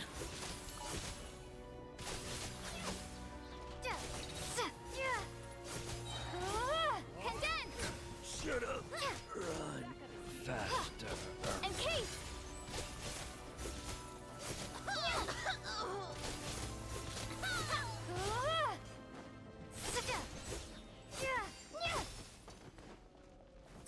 Learned! Are you hurt, Coolish? No. I'm fine. It's just... suddenly I don't want to walk any further. I get you.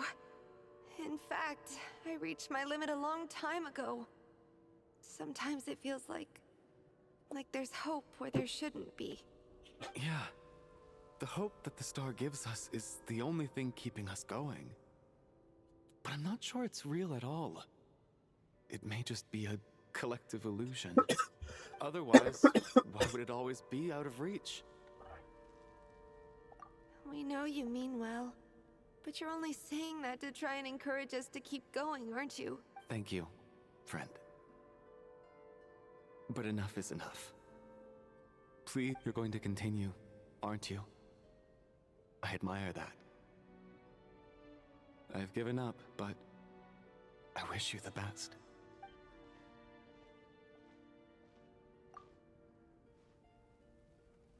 It's not an illusion. We really are getting closer to the star. Congratulations. You're the first person to make it here. I'm the star's envoy. The black mist has stopped rising. Its hunger is satisfied for now, having devoured your two companions. This is a good opportunity. I'll let you get some rest before we continue. What do you mean, leave? The star represents the starting point. It's the waypoint for the beginning. Congratulations on reaching the starting point. Once you are ready, we will head out and walk upwards. I will be right by your side the whole way. Huh? What's wrong?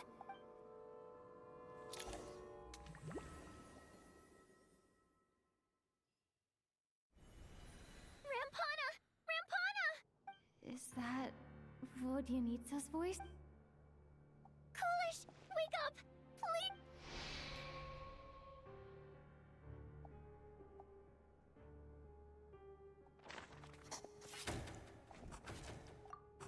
The situation is identical to that of the two casualties yesterday. We cannot ascertain the cause of death. At least there are some elements that we can rule out this time. They slept on the stage with everyone else. So I suppose the surrounding environment can't be a relevant variable. Weren't some of us keeping watch last night? 3 of us, in fact. How could you not notice something was wrong? I'm as confused as you are. Certainly nothing unusual happened on my watch. Likewise, and from what I've observed so far, both Miss Odette and the Traveler can be trusted. To be honest, I didn't get a wink of sleep last night. I couldn't help but think I was the target. So I just laid there with my eyes closed. I heard the Traveler and Lelik chatting, but otherwise I don't recall hearing any commotion during the night. Me too. I didn't want to wake everyone up, so I was concentrating hard, trying not to cough. I hardly slept at all. If anything had happened, I'm sure I would have noticed. Then, what could possibly be causing this? Once was bad enough. I can't believe it happened again. I worked closely with Rampana and Coolish for so long. I never imagined that one day they'd... And on the stage of all places... Vodyanitsa. 4 victims in just 2 days, and we still don't have a single lead. I need to get to the bottom of this as soon as possible. And above all, keep Tonya safe. I'd never be able to look Child in the eye again otherwise. Still snowing? Yes, I just checked. Still no sign of anyone outside either. So we only have ourselves to rely on. If you ask me, this killer can clearly strike whenever they please. The Night Watch was a useless endeavor from the start. Lelik must be an expert in poisoning. Clearly she used some poison that can't be detected on the corpse. Here we go again. Listen, I was already thinking to myself last night, was Lelik's reason for revealing her identity the real story? Well, now I have my answer. It most certainly was not. She's been playing us for fools. You get off on this, don't you? Revealing your identity, only to carry on with your killing spree? That's a hideous thought. One that only a hideous mind like yours could dream up. How dare you? That's enough. Yesterday, you named Lelik as a suspect because the victims were both wealthy merchants. Lelik might have had a motive then, but today's victims were just ordinary people. Not to mention that they were colleagues of Odette and mine. What reason would she have to murder them? Let me guess. Just to scare you? Who knows? Maybe you don't know her as well as you think. I implore you all to ask yourselves, how many people are there really in this world that have what it takes to kill another person? Not many, I'd wager. Lelik is well known to be a ruthless operator, and now she has revealed her identity. Everything you've said so far is still just conjecture, which doesn't constitute a concrete lead. You need to back up your claims with some evidence. How can you defend her, officer? What did she say to you while you were on night watch? Maybe I shouldn't be so surprised. You military types are always colluding with criminals to target the rich. All so you can get your grubby paws on our hard-earned fortunes, then tell us to fall in line. The Fatui, the Druzhna, and the Rokot. Thugs, the lot of you. Don't you... Sir, but... You were the one who told us not to stop other people from expressing their opinions yesterday. 4 people have already died. Only yesterday I was chatting with Mr. Coolish. Then we woke up in the morning and he's... Turning against one another is the last thing we should be doing right now. Little girl. Even if Mr. Chuganov is a puffed-up, pig-headed windbag who doesn't have a clue what he's talking about, he's still one of the victims here, isn't he? I had no intention of resorting to violence. But you're right, Miss Tonia. I ought not prevent him from speaking his mind. In any case, I believe Mr. Chuganov has calmed down a little now. We may resume our discussion. I don't think there's any need for that. What is there to discuss? Did you have an idea, Mitya? You're the brainiac here, right? Come on, clue us in. I've been mulling something over. All the leads we have so far concern things from outside the theater. Miss Odette's alter ego, the threats Mr. Chuganov received, but then there's the two... So what are you suggesting? I think this could be a supernatural event. It isn't characteristic of human-on-human homicide at all. Correct me if I'm wrong, but aren't you supposed to be a scientist? That doesn't sound like a conclusion someone like you is supposed to make. I got into scientific research because of my insatiable curiosity. But if the present situation defies all known scientific explanations, I don't mind shifting my curiosity toward the paranormal instead. Now that you mention it, I remember when I first came to the theater. I heard rumors about this place being haunted. Haunted? Yeah, I think I heard the same thing. But I mean, they're only rumors, right? We've worked here for years. Surely we would have noticed any spooky goings-on by now. Well, this has taken an unexpected turn. A haunted theater? If Paimon were here, she'd probably be hiding behind me in fear right now. Why don't we take this opportunity to look for clues again with a more open mind? Maybe a different perspective will help us see something different.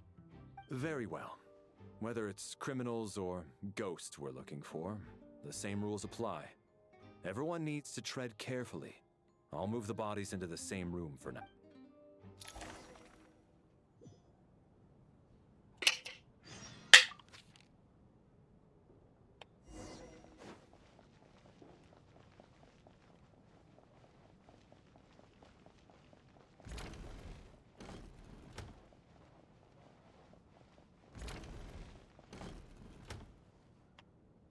Valeri, come take a look at this.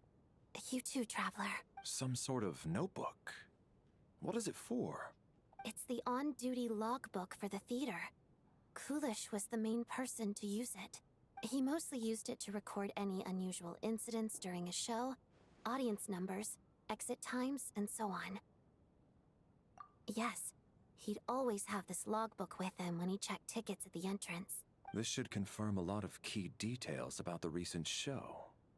So, you find anything unusual? Yes. The number of people. I've checked and double-checked, but the numbers just don't match what's recorded in the logbook. Apparently, we have an extra person among us. Are we certain that logbook is accurate? Could someone have sneaked in without buying a ticket or something? Unlikely. Coolish took his duties very seriously. I've rarely seen any errors in his work. Not to mention that this was a dress rehearsal, meaning smaller audience numbers and tighter ticket restrictions than usual. Everything would have been well within his control. We no longer have our tickets with us, do we? They got collected on entry. I assume there's no way we can check them again. Unfortunately not. The theater recycles tickets. Once people are in the door, they don't tend to leave until the show ends. So we collect...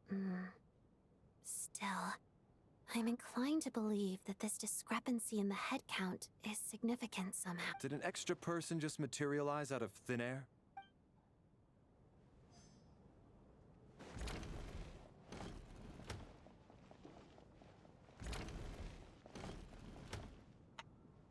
Tonya? Did you find anything?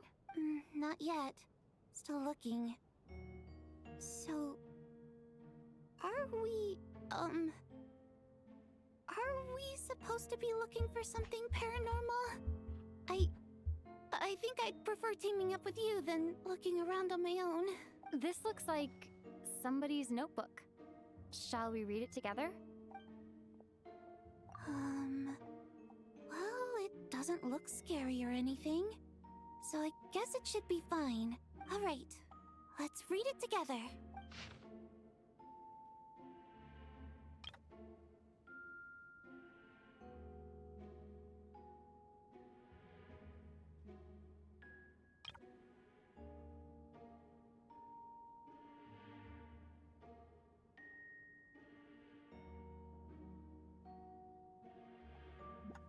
Huh. This has to be Vodyanitsa's writing, surely.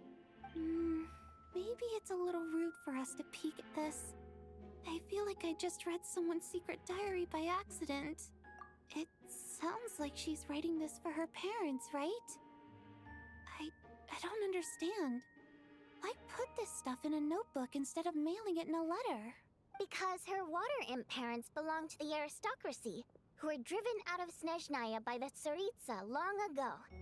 And now they live somewhere new, where the postman can't get to. We're sorry. It's fine. My fault for not storing it properly. I can't leave things lying around and expect them to get ignored when everyone's scouring the place for clues. All right, give me my notebook back. I'll take over the investigation in this room.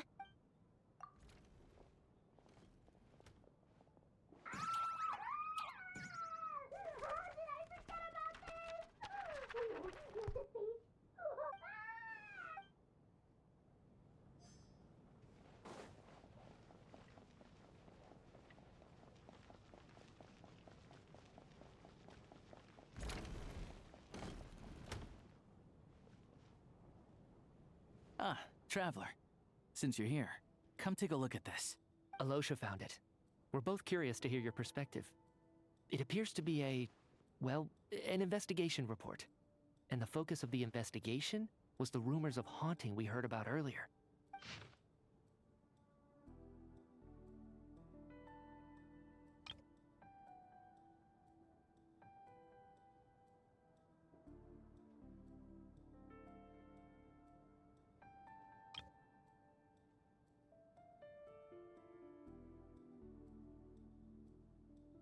An investigation report, huh? Looks quite old. Huh. This person's name looks to be of Sumeru origin to me. The theater manager must have hired an investigator once specifically to look into this issue. But it doesn't look like anyone ever looked at the report. Presumably, the manager wanted to know if the supposed haunting was dangerous, while also being fearful of word getting out in case it affected the theater's business. Anyway, the bottom line is, the haunting is actually real after all. It's caused by an obstruction in the ley lines. Is there any chance this is the key to finally making some progress with the murder cases?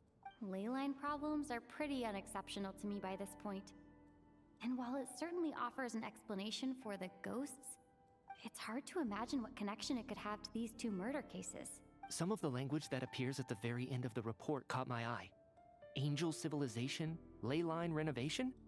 My area of research doesn't touch on any of that, so it's completely outside of my wheelhouse. Huh? A piece of paper just fell out from the report. It landed right by your feet.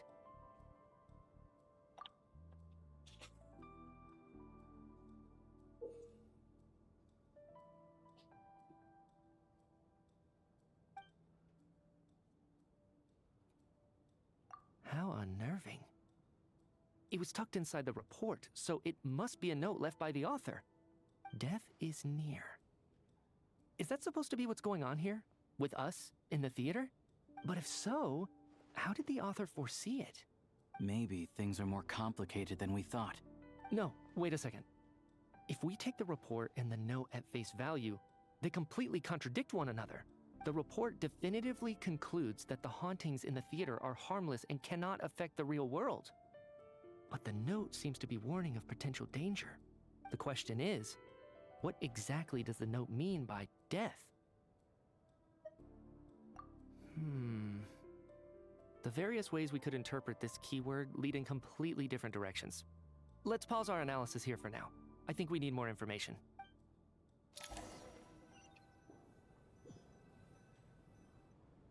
If we take all this together, it's not impossible, is it? If anything, it's the natural conclusion. Oh, I beg to differ. This sounds to me like a product of a researcher's vivid imagination. And perhaps it's because I'm still viewing this through the lens of a typical murder investigation. But still, I'm struggling to be persuaded by your theory. Does it really sound that far-fetched? Alright, well, let's treat that as speculation for now. I do agree with what you've said, so let's go with your idea for now. Good. Okay, now that we finally have some meaningful leads, I think it's time to reconvene. Let's get the others.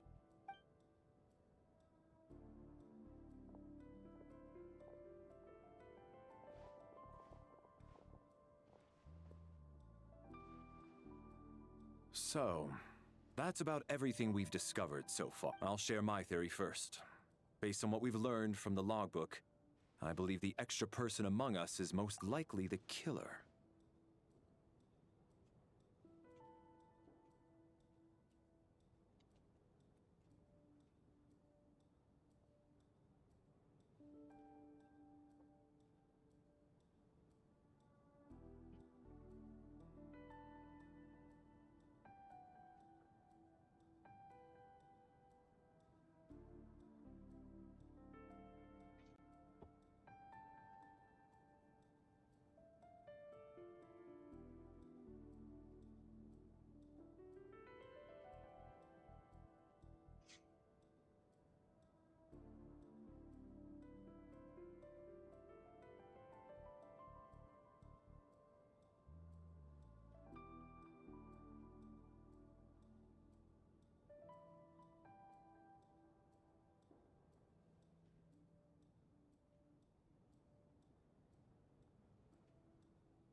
If the killer had simply bought a ticket, it would have greatly increased the risk of their identity being exposed. I expect he or she either hid in the theater ahead of time, or found a way to slip past the ticket inspection. They then blended in with the group and waited for an opportunity to strike. What about the note found in the investigation report? Any thoughts on how that fits in? The killer may have simply planted it there as some sort of sick joke. I've seen my fair share of psychopathic killers. They love playing cryptic mind games. So, it has nothing to do with the haunting of the theater after all. This theory makes sense to me. If we have an audience member unaccounted for, chances are they didn't come here to watch the show. Could it really be that simple? So, in other words, all we have to do is find out who got in here without a ticket, and all our problems will be solved? Then let me make one thing clear. All the theater staff should be well aware that I came here for the rehearsal legitimately, yes? There's no way I'm the one who didn't have a ticket. It's true. I hear you used every trick in the book to get a hold of that ticket, too. Everything short of throwing a temper tantrum and rolling around on the floor at the entrance. I most certainly did not degrade myself in such a way. Probably a stupid question, but I might as well ask. Did anyone here get in without having their ticket checked? Guess it was naive of me to expect them to just admit to it. Especially after the unprompted Lelik reveal. Once was already a miracle. Twice would be unfathomable.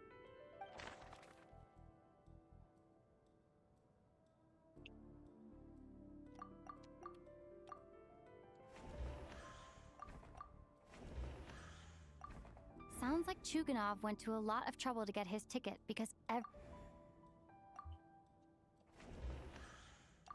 Tonya received her ticket the same way I did. Valeri came to the theater to...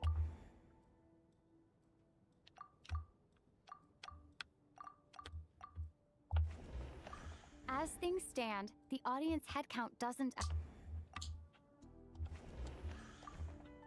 I don't believe any of us here knew Shram before all this. Mr. Shram, did you really go through the ticket inspection to get in here? Huh? Me? Why am I being singled out, my friend? Do I seem that suspicious? It's not that you stand out as suspicious, more that everyone else has been ruled out as trustworthy. Okay. Well, we spent the best part of 2 days together now, so I'm sure you can all tell what kind of person I am. I'm a true gentleman. I never dream of doing something like sneaking to the theater without a ticket. Yeah, I have no doubt that you're a good person. But the problem is, none of us here actually know you, so no one can say for sure that you are who you claim to be. Although, actually, what was it you said last night? Yeah, you're friends with that water imp, which is why you understand our primary mode of expression. Last time I checked, there were barely any of us remaining in Snezhnaya, since most of the water imps left. Could you tell me a little bit more about your friend? There's a good chance I actually know her. And I suppose it's also kind of a way for everyone else to get to know you a little better.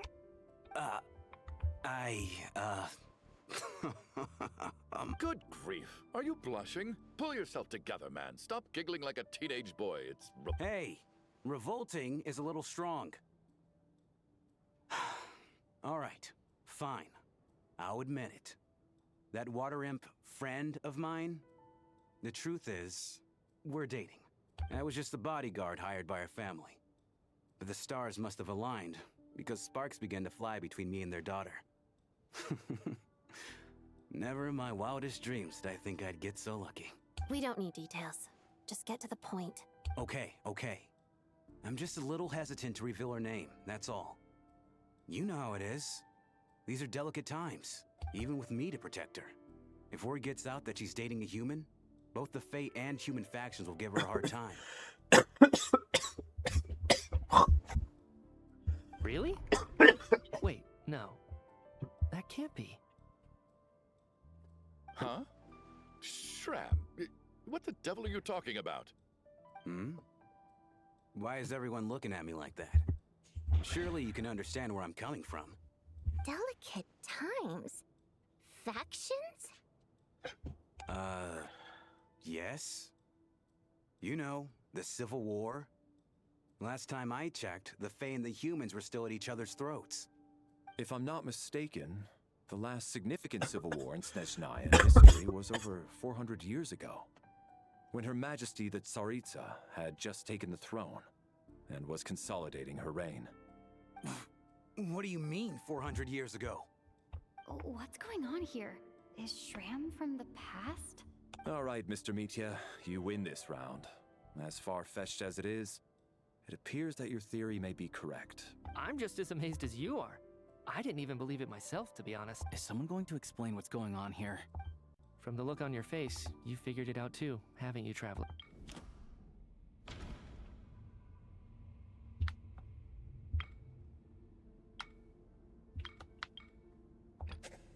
That seems to be the case.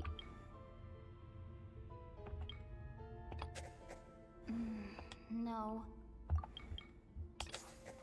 The theater's ley lines have been modified to block souls within its grounds from returning to them. Some souls can even wander this place forever. Mr. Shram's statement proves he's from hundreds of years ago. And according to the investigation report on the theater hauntings, Mr. Shram is very likely a lost soul wandering the theater.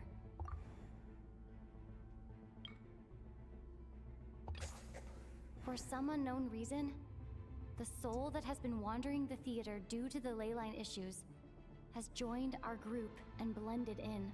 Yeah, that must be the immediate reason why the ticket count doesn't match the number of people present.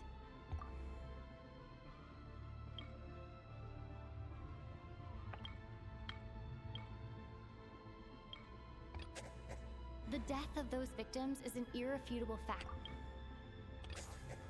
The contents of the investigation report have been verified. There are indeed leyline issues and wandering souls in the theater. Death is near.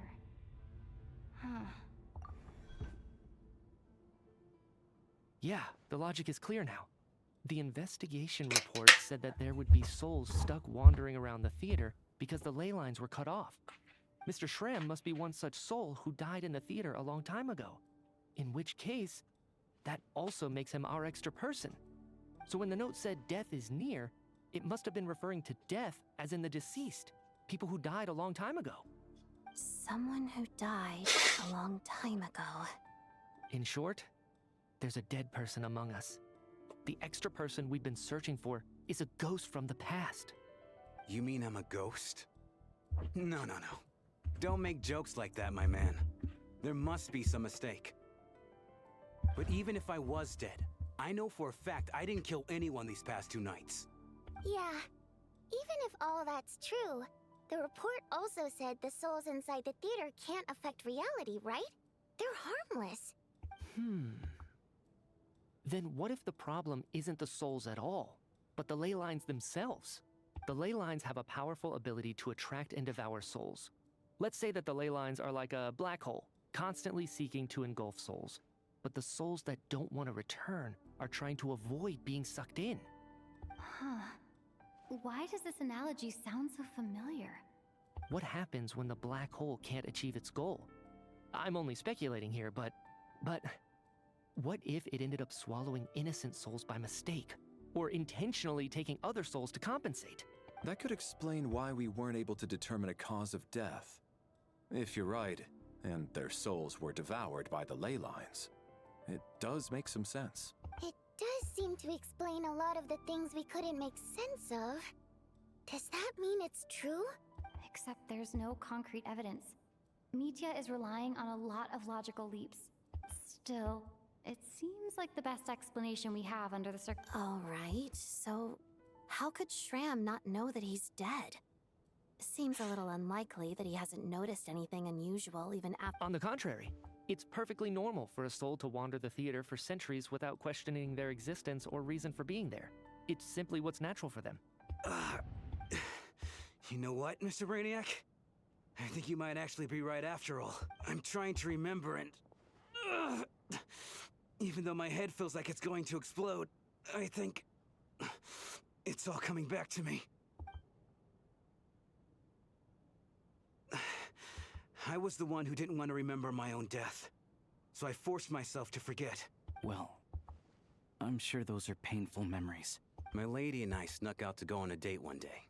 We bought tickets for the theater. It wasn't really my thing, but I was just happy to be together. All of a sudden, a group of people burst into the theater, shouting for all the water imps to get out. Performers and audience members included. It was clear the conflict between humans and Fae had reached a boiling point. This time, the extremists were even coming after the water imps who had nothing to do with the war. I thought I could pull one over on them. So I took off my jacket, draped it over my lady, and tried to sneak out amid the chaos. But I got caught. They started shouting, calling me a traitor to humanity. But I was going to do whatever it took to buy our chance to escape. No matter how many people stood in my way. I had to. Both as their bodyguard. And out of love. It's all right, friend. You can stop there if you want. You don't need to dig all that up again. It's just... Even now, I'm still struggling to accept the truth.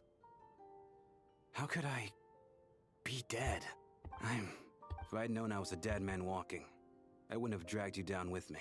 If I'm the cause of all this death, then punish me however you see fit. But, Mr. Shrim... No. I refuse to be a burden. I know what I have to do. You said I've been wandering the theater for centuries, right?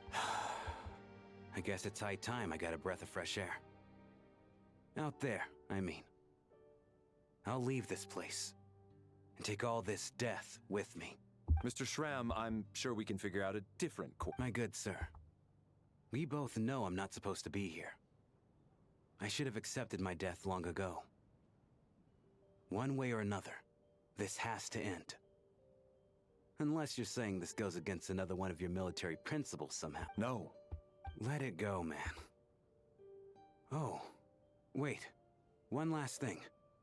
Miss Water Imp. My lover. Her name was Litia. Litia Ozarova. Do you know what happened to her? Ozarova. Oh, Auntie Ozarova. That's what we all called her. I remember her as a very kind elder. She had a bunch of kids, too. I'm so glad she survived. And she had lots of kids? Good. That's... good. I could hardly expect her to stay single just because of what happened to me, right? As long as she went on to be happy. That's all that matters. Besides, I'm dead. My soul's been wandering around here for so long because I was worried about her. But now, I can go without regret. There's no need to see me off, my friends. I've enjoyed our time together over these past few days. Perhaps we'll meet again in the next life.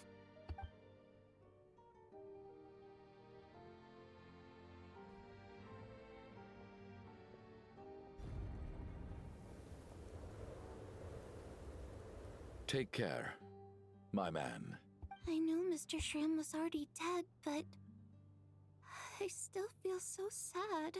Death is cruel, no matter how we might try to make sense of it. So, was the conflict between Fae and humans really that bad back then? I was only little, so I don't remember much. It's terrible to think that so many innocent people had their lives turned upside down. Even the historical records about that time period don't say much about it. All people know is that the Tsaritsa founded the Fatui, drove out most of the Fae aristocracy without explanation, then used her terrifying power to suppress the humans. It seems to me like the Tsaritsa chose to make herself the enemy. She downplayed the conflict, directing whatever animosity both sides had for each other at herself instead. That's also why, despite how brutal the conflict was at the time, there hasn't been much lingering tension between humans and Fae since. Things have been fairly harmonious for the past few centuries. So, the Tsaritsa banished the Fae to protect the Fae living in the city? She offered herself up to be hated in exchange for peace. Maybe it's not quite as bad as it sounds. I don't think Her Majesty is too concerned if mortals hate her or not. And besides, there are very few who truly do. All this time, I had no idea. All right. If Mitia's theory is correct, then I think we can consider this matter settled. Let's all take a break. Ugh, if only this blasted storm wasn't still raging on.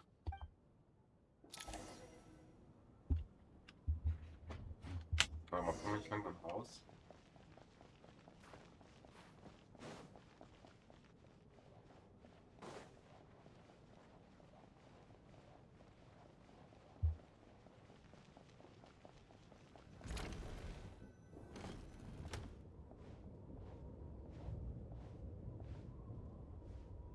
Looks like now we can just rest until the snowstorm stops. I still can't believe Shram turned out to be a ghost who'd been in the theater for hundreds of years.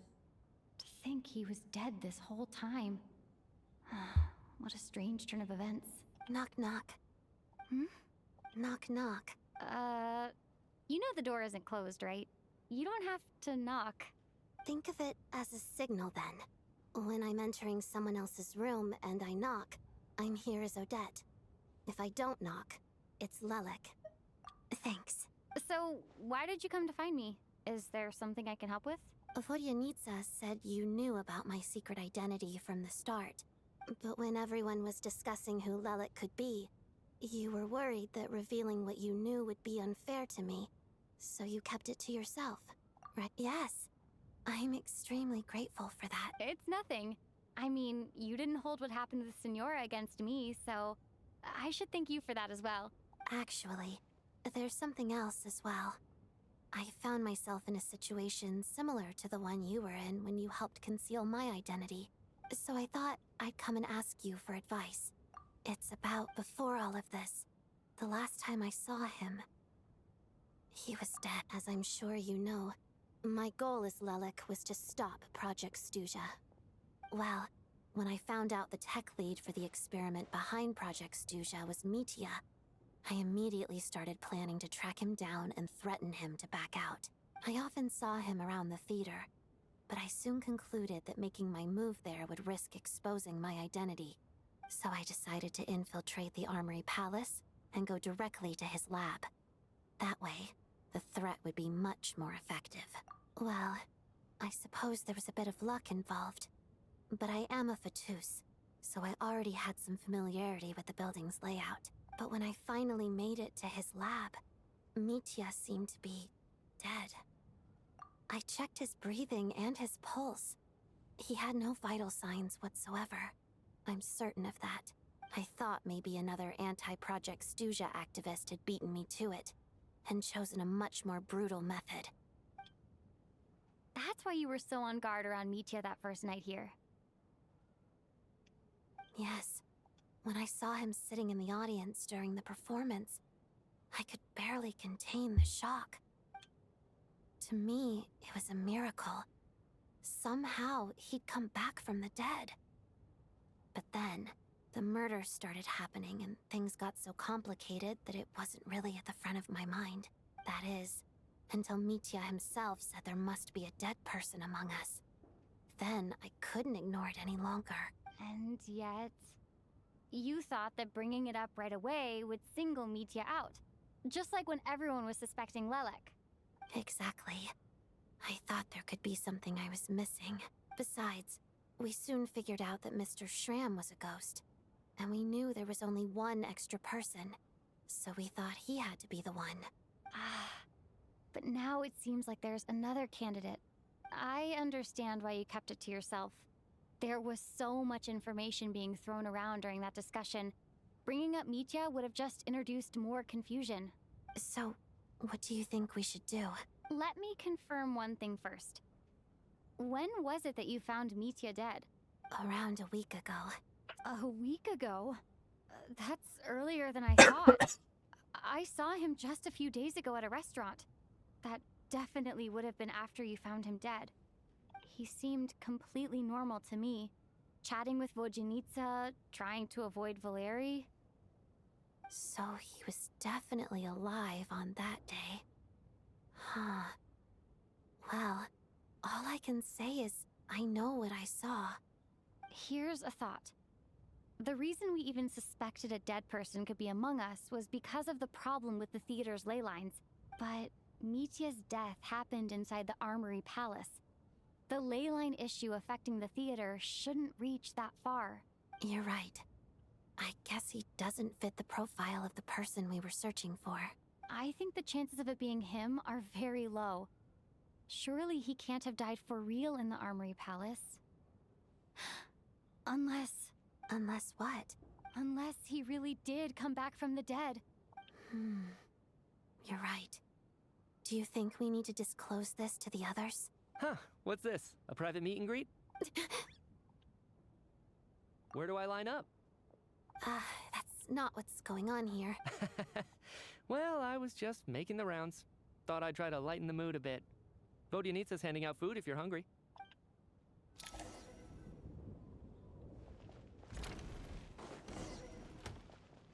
Aber Leute, erreichen wir irgendwann. Ich endlich ausgekommen.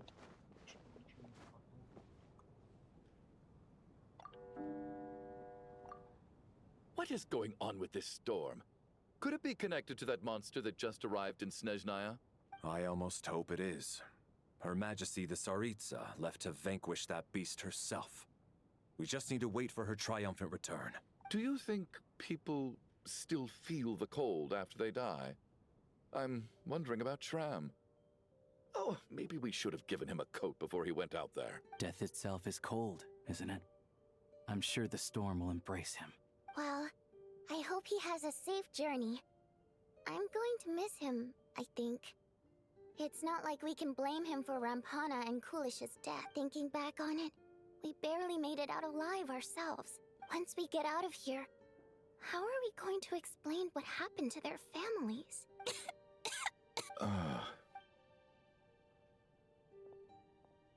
Are you okay? Here, take this. I've never used it.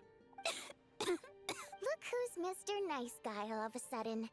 Is it because Tonya stood up for you this morning? At least you know how to return a favor.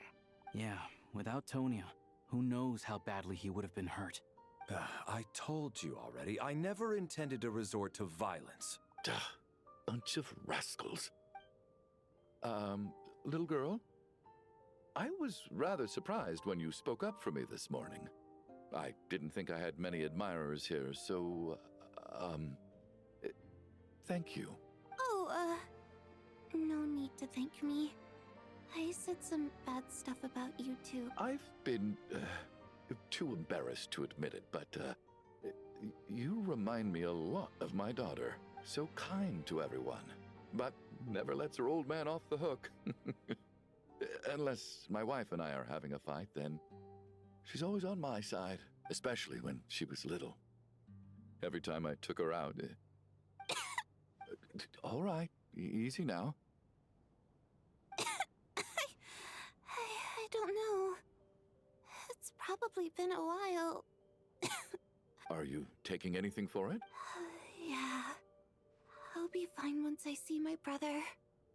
He's gonna pick some frost fairy flower leaves and brew a tonic for me. I'll feel much better once I drink that. I see. That's good to hear, then. We should probably discuss arrangements for tonight. Now that the deceased has left our midst, there shouldn't be any more incidents. However, out of an abundance of caution... Shouldn't we take shifts? I can take one if needed. No need. I managed to get a nap in earlier, so I have plenty of energy right now. After all the tension of the past few days, everyone else should just focus on getting a good night's sleep.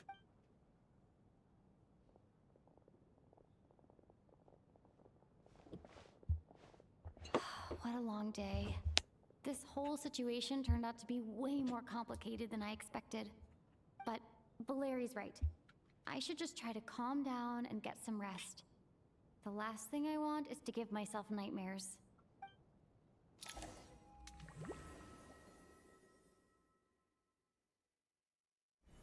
She's awake.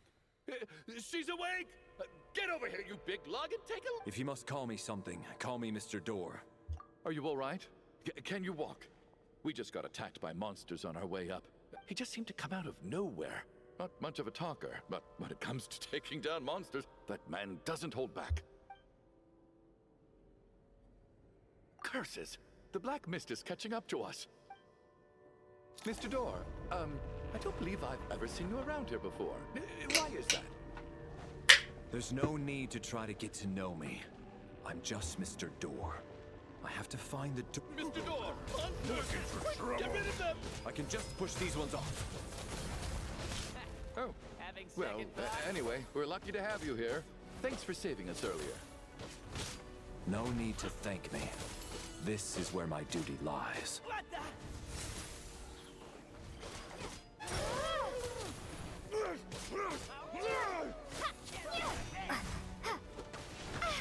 This is not the...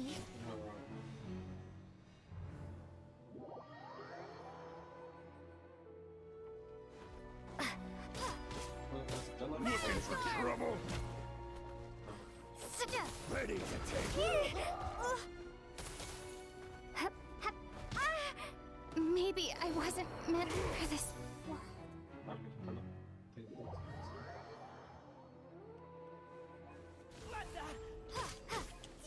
Looking for trouble? Taste my fist.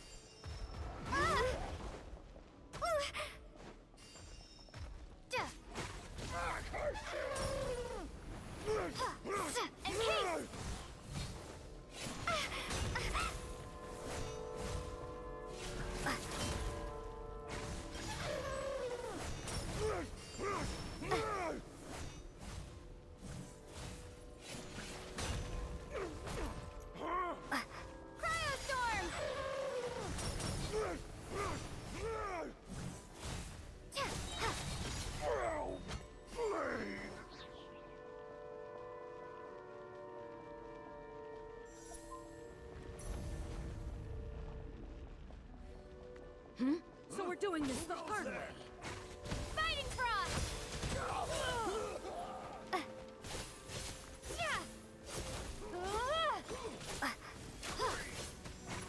You win.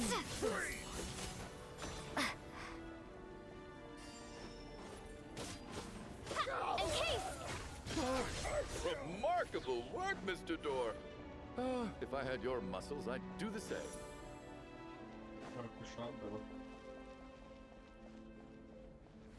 Are none of these doors the one you're looking for? No.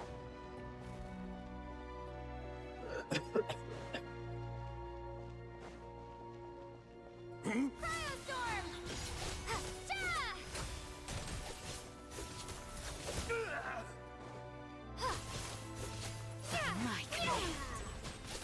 Condense and crystallize.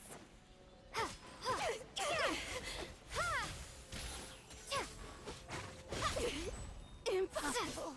My command.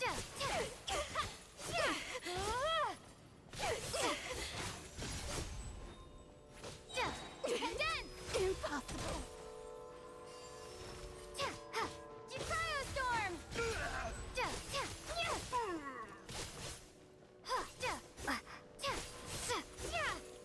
Oh, goodness! I'm so exhausted. Wait, look! There's more monsters down there. No, no! Mr. Door, what are you doing? Found it. This is... What? I am a door. This is where my duty lies. No! You... You must keep going. A door can only keep things out for so long. But... Oh, you're right.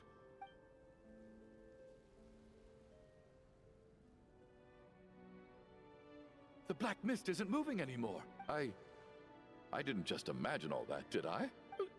Surely I wasn't so scared at... Oh, okay, good. Getting sleepy?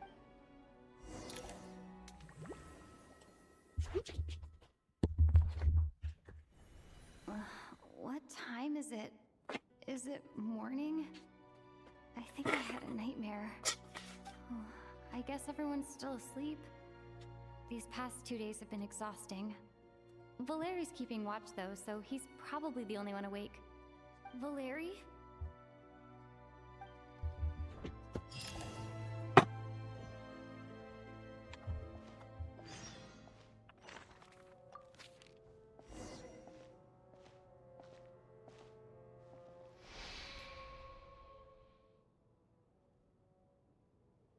Wake Just like the last 2 nights. No clear cause of death. I've been a real thorn in your side, haven't I, Mr. Valeri? But for me, life will be all the duller for not having to run away from you, my friend. How's Tonya? Is she... I just checked on her, and it doesn't seem like anything serious. She's just exhausted from the past couple of days, and she's still recovering from her illness. That means Valeri was the only one who died last night. If Valeri was awake and keeping watch, it would have been impossible to kill him without waking everyone else up. This is so frustrating. Why has nothing changed since yesterday? I thought we already dealt with the dead person causing all this. Actually, one thing has changed. There's only 1 victim this time, not 2. Does that mean...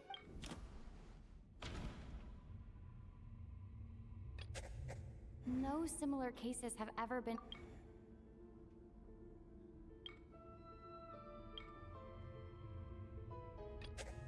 But, Mr. Can a death at night... After the deceased Shram left, there was 1 less victim last night. It's a reasonable conclusion, considering the only variable that changed.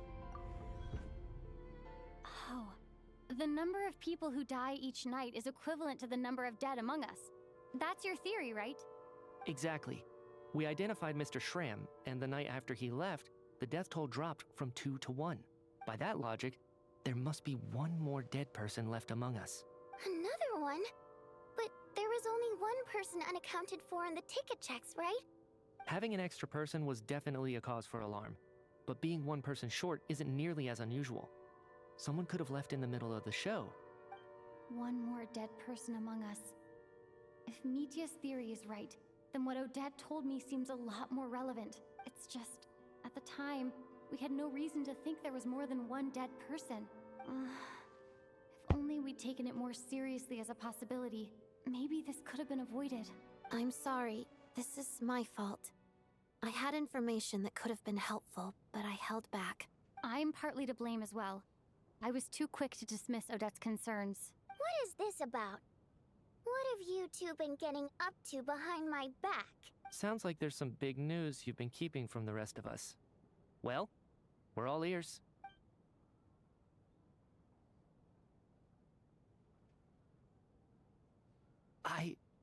I'm the dead person? Wow, that's certainly news to me. Odette and I talked about it yesterday, but we thought it just wasn't possible, so we left it at that. Yeah, I don't blame you. If I'd been there, I probably would have reached the same conclusion. It just sounds too unbelievable. Let me just try and verify this. I just scoured my memories trying to think back to the afternoon Miss Odette mentioned, but I honestly have no recollection of dying. That's where I'm different than Mr. Shram. Having seen Mr. Mitya a few days ago myself, I also find it hard to believe he could be the other dead person among— Well, if it isn't Mitya, then who? If you don't mind me asking, Traveler, I believe you mentioned that you know Tonya's brother. Had you ever met her before all this? No, never. Wait, are you saying— Now just 1 minute. I know where this is going. You can't just randomly point a finger. You're in the hot seat, and all of a sudden you want to divert our suspicions onto— Trying to pick a fight, Mr. Chuganov? Whenever you open your mouth, all you do is attack people, and I've had enough of it. If you don't want to engage in a civil discussion, you can shut up. You little— Did Mitya ask about Tonya because he suspects her? I suppose I only identified her by age and nothing else. Could that mean— I'm just saying, you're going around casting suspicion on people for no reason. How could Tonya be dead? I can vouch for her if nothing else. I've seen her before. She's the sister of that Harbinger, isn't she? The one called Child. Oh, really? You're telling the truth? Since being here, I don't think I ever mentioned she was Child's sister specifically. Does Chuganov actually know her? If Chuganov can vouch for her, then it can't be Tonya either. In which case, it seems unlikely that there's another dead person among us at all. Miss Odette, could you go over that afternoon with me one more time? No problem.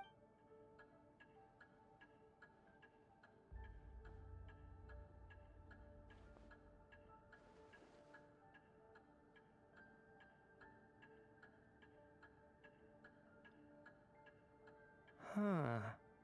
No matter how hard I try, I just can't remember anything about dying. But I do remember something else. Miss Vojanitsa, during our last meal together, I told you how some of the researchers were suffering from temporary memory loss. Do you remember that? Oh, yeah. You said it was hindering the progress of your experiments.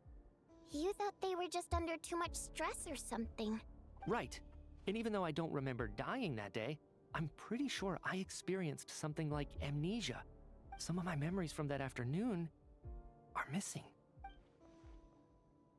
Are you suggesting you're missing the memory of your... Of course. How am I only just realizing this?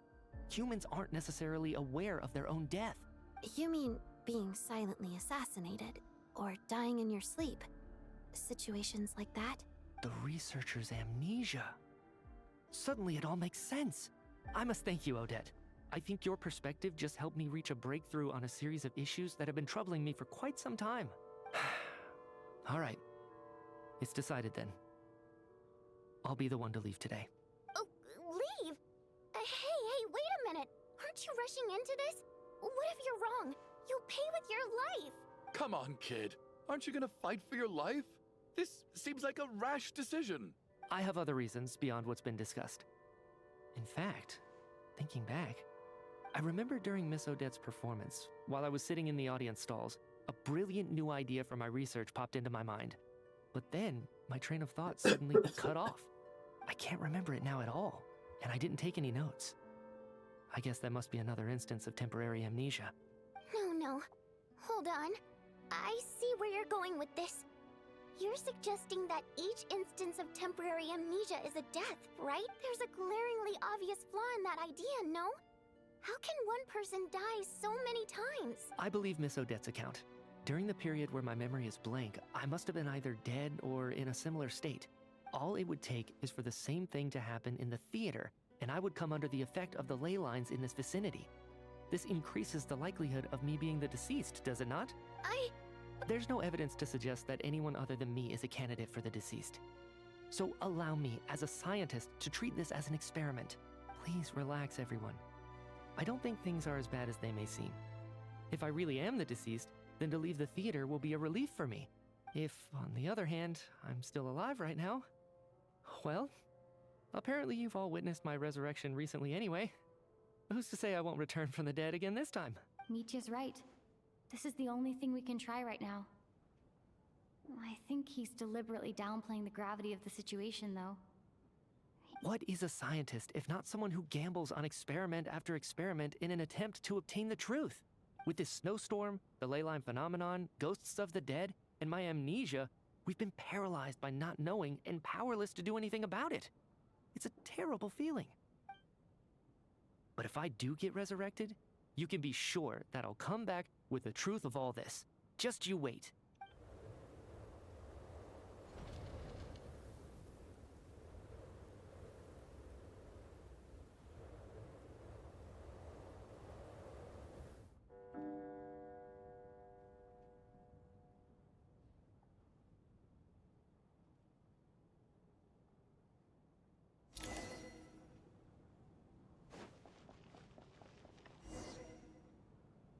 Poor Mr. Mitya.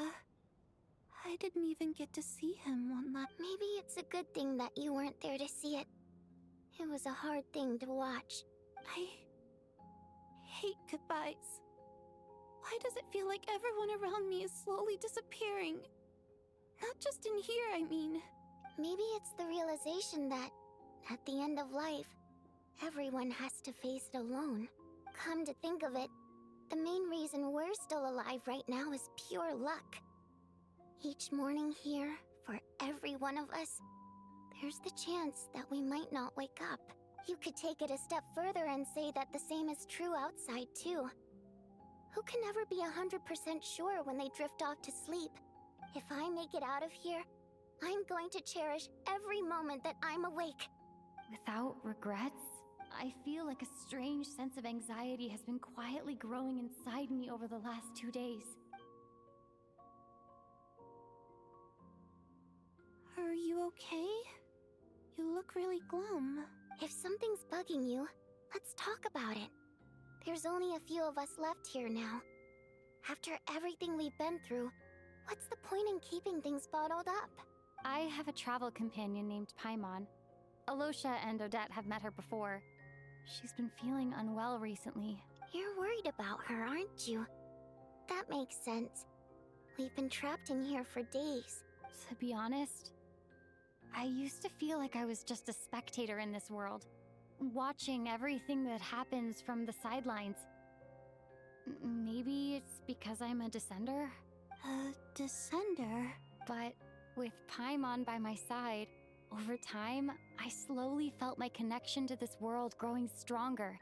She loves eating, sleeping, and having fun, but she's also a great guide.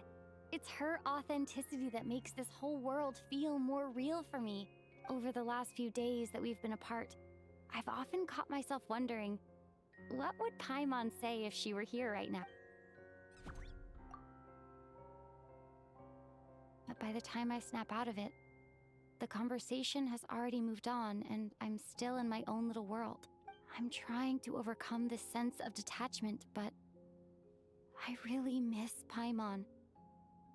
I guess, in a way, she means the whole world to me.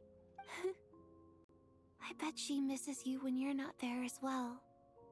Maybe you're her entire world too. I don't know if this will make you feel any better, but back when the water imps left Snezhnegrad in droves, I also felt like the whole world was suddenly empty. I could be surrounded by people all smiling and having fun, and still feel completely separate from it. So, I totally understand how you feel. Later on, I started to think, maybe accepting the fact that our loved ones won't always be with us. All we can do is cherish their companionship from moment to moment. So, once we get out of here, you better hurry back to our side as fast as you can. You can't let your story end in regret. That's the trope I hate the most. Thank you. That's exactly what I needed to hear. But Vodyanitsa, if you hate goodbyes too, why didn't you leave with your people? That's just the choice I made. I used to regret it, but I don't anymore. Like I said before, singing is a water imp's primary mode of expression. It's how we convey our emotions. Our songs have echoed through this theater for hundreds of years. Each one a story pieced together through moments of joy and sorrow. But does a story exist without someone to read it? To me, the answer is no, so I made the choice to stay. That way, there would still be someone left to sing these songs and listen to their stories. Otherwise, they could have been lost forever. Could you teach me how to understand your people's songs sometime? I want to be able to truly hear them, like Mr. Shram. A fan after my own heart. Thank you, Tonya. How about I sing something for you, and you tell me what you hear? Okay, I'll do my best.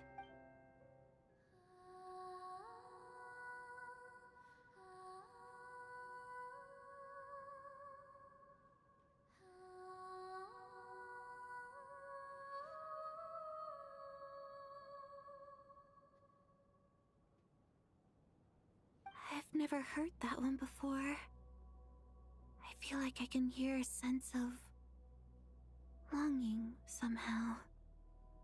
I wonder why that is. Color me impressed, Tonya. You're a keen listener. Most people can only tell if a song is happy or sad. I didn't think you'd be able to pick up on such specific details. So, what's the song about then? Come on, tell me. I've actually never performed this song in the theater before, because it has more of a ceremonial purpose for our people. It's not meant for the stage. It means something like, may those we have lost watch over us, and follow this song back home in the night, so that we might be reunited once more. No wonder I could hear that sense of longing.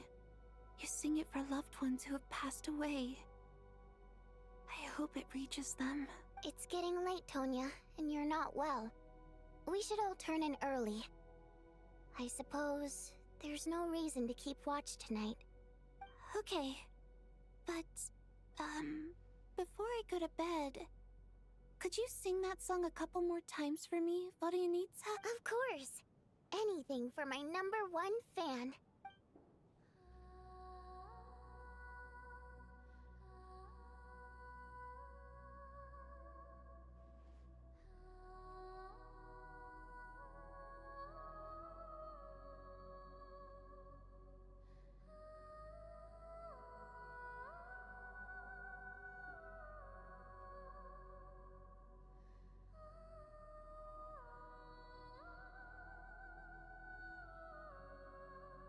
Once I get out of here, I definitely don't plan on ever coming back.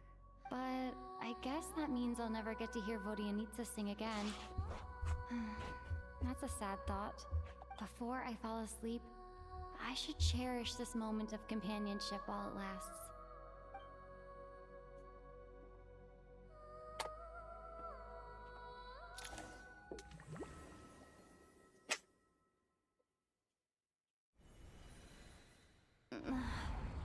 Where am I? It's so dark in here, and I feel kind of dizzy. Am I alone? Huh? What was that noise?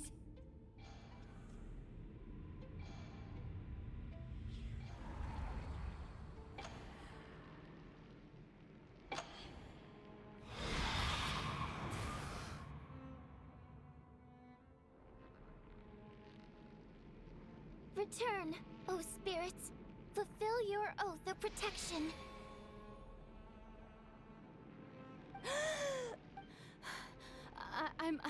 I'm alive? What just happened? No time for questions. Quick, over here. Turn on the switch. We need to bring back the light.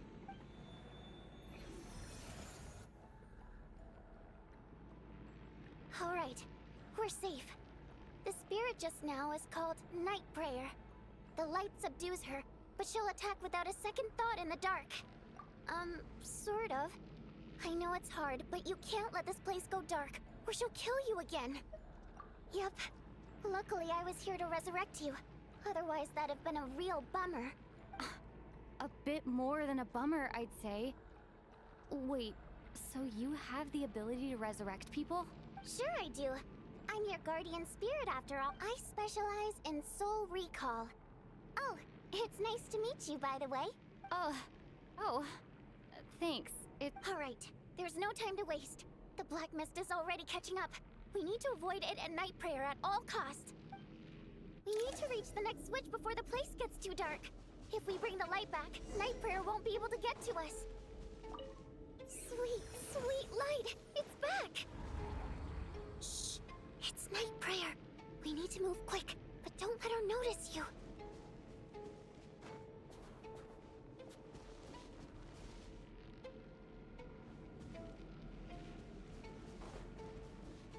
Look out!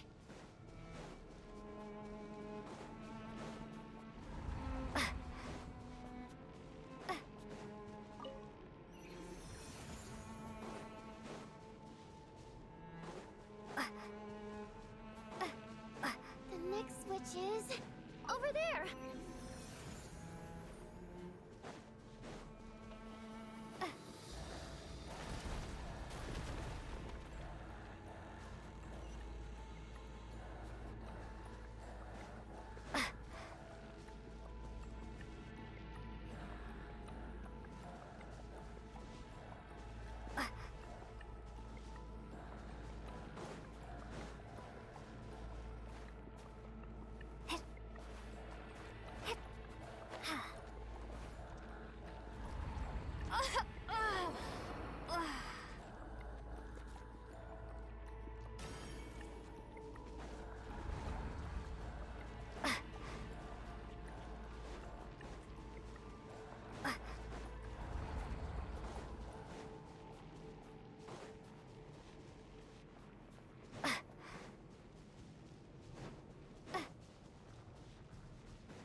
Night Prayer is here too.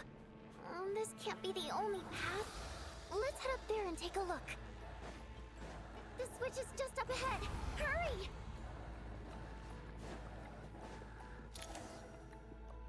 It's too dark. We're not gonna make it. Come.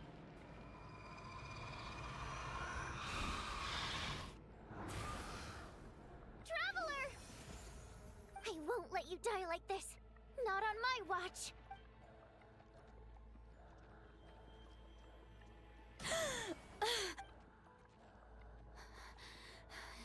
Even though it's not permanent, dying is definitely not a pleasant experience. Great.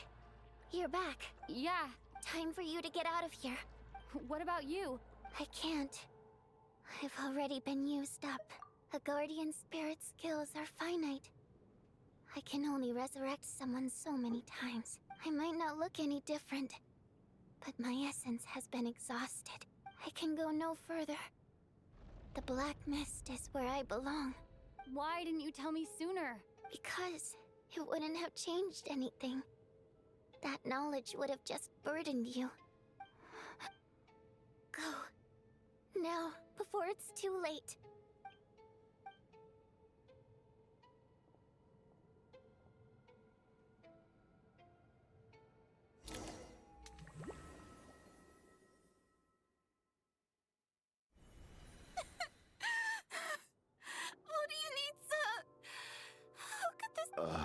Well, I guess there's no need to inspect the body.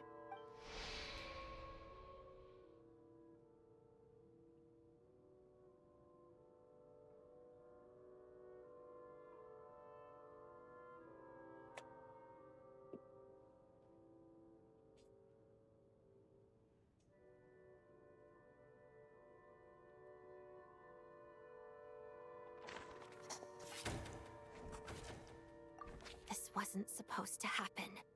You lied to us, didn't you, Chuganov? Take a long, hard look at yourself before you... I suspected you on day one, Lelik, and now look where we are. By some strange coincidence, you've never been targeted. And you, little hunter, ever so content with staying on the sidelines. Yet, you were the one who stopped us from leaving from the start. Now you're just lashing out indiscriminately. Where was all this passion and bravado before? Decided to fight until the bitter end. Is that it? Is that a threat? Fine, bring it on. You think I'm afraid to die after all this? After all the trauma of the past few days, everyone's been pushed to the breaking point. Valeri and Mitya aren't here anymore. Someone else needs to step up and take charge. But first, I need to think this through. Considering everyone left, who's the most likely candidate for the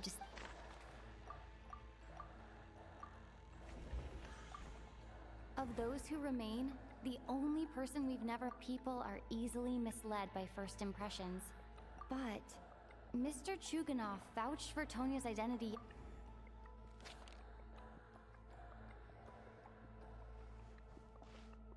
Tonya, how's Tusser been lately? Your brother Ajax must have mentioned me in his letters home, right? No. And my brother's name is Razik, not Ajax. Oh. Chuganov, looks like it's your turn to do some explaining. Yesterday you said you could vouch for Tonya. Why did you give us a false testimony? I knew you were behind this, Chuganov. Everything about you is fake. Down to the wife and daughter you're always talking about. That night, when I infiltrated your place as Lelik, I noticed you were home alone. Didn't think much of it at the time, but thinking back on it now, that doesn't seem very likely. My guess is, you live alone, don't you? Even that was a lie? Curses! Oh, why is there no end to this blasted snowstorm? If it would just stop! I think I remember now. I know how I ended up here. It feels like a distant memory. The reason I'm always coughing is because I got sick with frostbite. Though it's not a very common illness. It's partly genetic and partly caused by the cold climate, but it can be fatal. They sent me to the hospital as soon as they found out I had it. After a while, I felt myself growing weaker and weaker. Nothing seemed to be working anymore. Neither the treatment that the doctors were giving me. So one day, I told my brother that I wanted him to take me outside for once, so things could be like they used to, just for one day. He agreed. He snuck me out of the hospital, and we escaped. We got to the theater, bought tickets, and went inside. It was all so exciting. I remember the show very clearly. It was amazing. But I found myself getting sleepier and sleepier. Oh. When I woke up, I couldn't find my brother anywhere. So I guessed he'd already left. But there's no way he'd leave me behind. So I decided to stay here and wait for him. At the time, I figured he'd probably gone to brew some more medicine for me. I was planning to chew him out for abandoning me when he got back.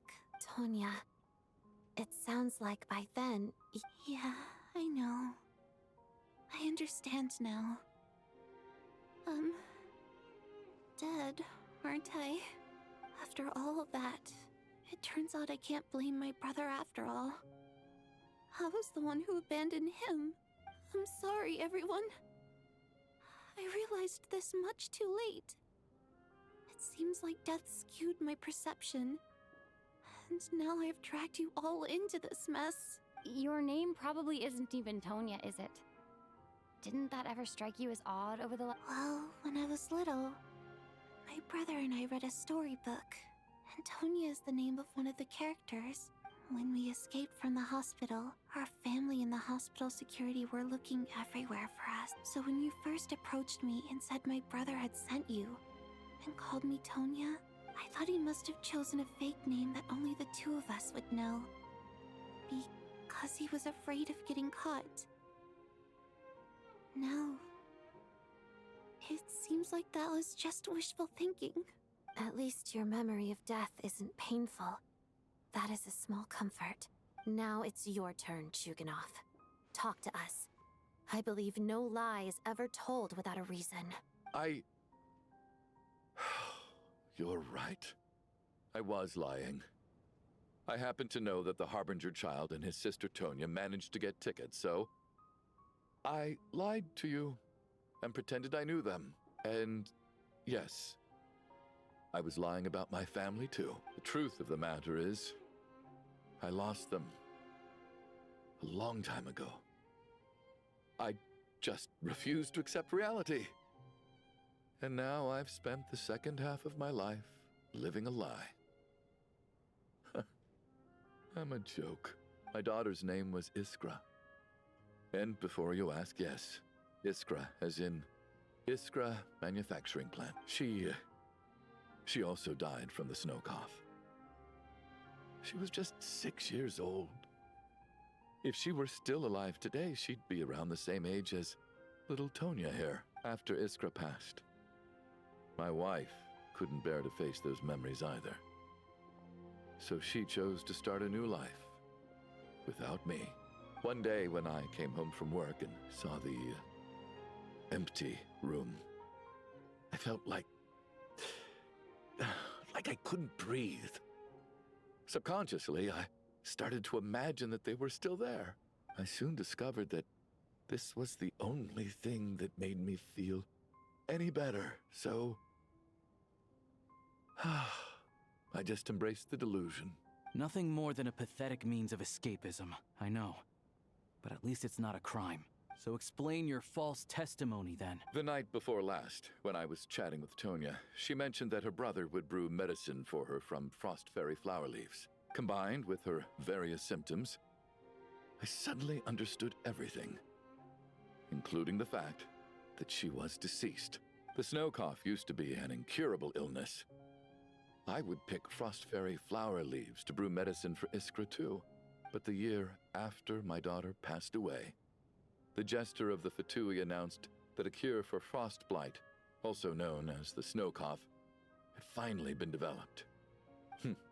It turned out that all previous treatments were completely ineffective. No better than random concoctions. That was the final straw for me. I just couldn't take it anymore.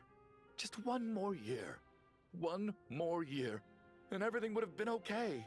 So, more than anyone, I know full well that in this day and age, no one in their right mind would still be using frost flower leaves to brew medicine for the snow cough. Poor Miss Tonya, therefore, had to have been from an era when snow cough was still a terminal illness.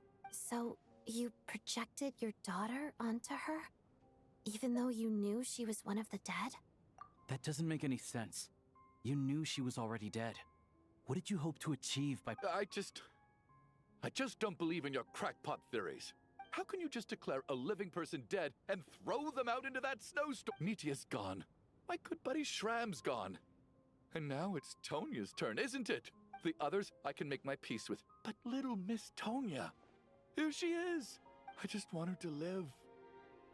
Once this snowstorm is over, the very moment it stops, I'm going to march out that door and find someone who can fetch the very best medicine for her snow cough. I'll be damned if I'm gonna let you cast her out into the snowstorm before I have the chance to cure her. Not again.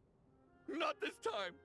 Not when the cure is right within our grasp. Mr. Chuganov, stop. By the sounds of it, you've known I was dead since the night before last, right? I really liked Mr. Valeri, Mr. Mitya, and Miss Vodyanitsa. I'm not happy about that. The reality is, you've been trying to fight your own demons through me. No. Listen to me. I want to save you. Oh, at this point, I'm quite sure that I'm dead. I don't need to be saved, despite all the bad things that kept happening. I got to meet so many interesting people and spend so many days and nights by your side. Since the day I escaped that hospital until now, this has been an adventure I never even dared to dream of. I'm very fond of you all. If it were only possible, I'd trade my soul to bring back the ones who died. And that's why I'm not fond of you at all, Mr. Chuganov. It's them that you owe an apology to, sir. Not me. Well then, I suppose this is it. It's time for my adventure to end. I've caused enough trouble. You're leaving already? It's still early. No thank you. Oh, and my name is Patashka. It was nice meeting you all. Feels strange that we're only being properly introduced now that it's time to say goodbye. Patashka?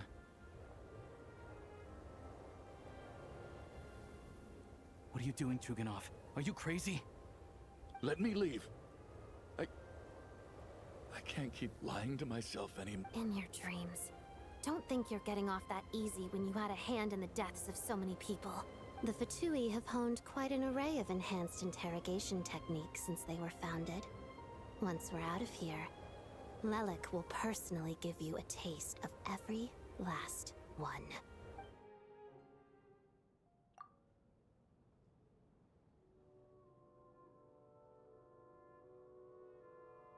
I think we should leave. I doubt this snowstorm is ever going to stop. For all we know, this storm might have destroyed all of Snezhnaya by now. Wait, we finally solved the mystery of the haunted theater today.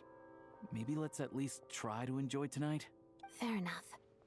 I don't particularly feel like dying in Chuganov's company anyway. And yet you won't let me die first. Hey, Chuganov, on a serious note, if we do make it out of here, you should close down that factory of yours.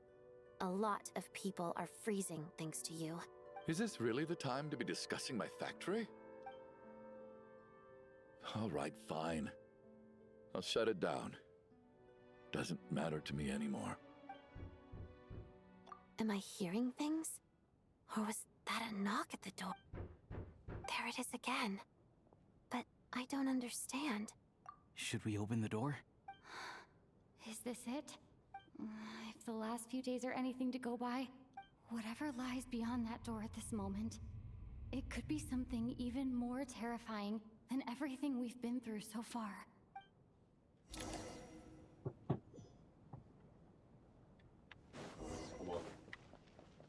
muss das jetzt endlich zu Ende gehen.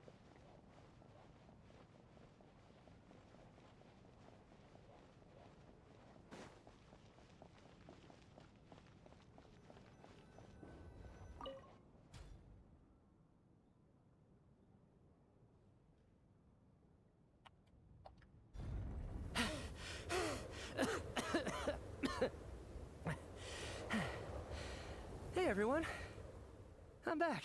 How are you doing? Feeling any better? Much better, thanks. Whew, it is so good to have you guys here. I was a little worried that the theater would be empty by the time I got back. Let me see.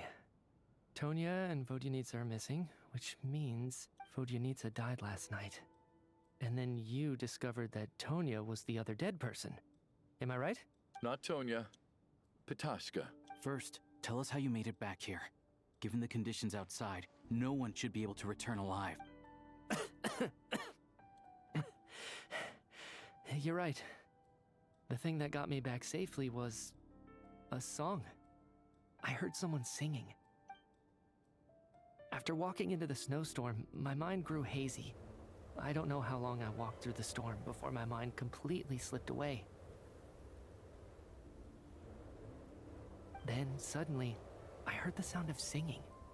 The voice instantly brought me back to my senses, and I regained consciousness. So I followed the voice, searching for the source of the singing. I searched and searched, until finally, just a few moments ago, there was the entrance to the theater. I've actually never performed this song in the theater before.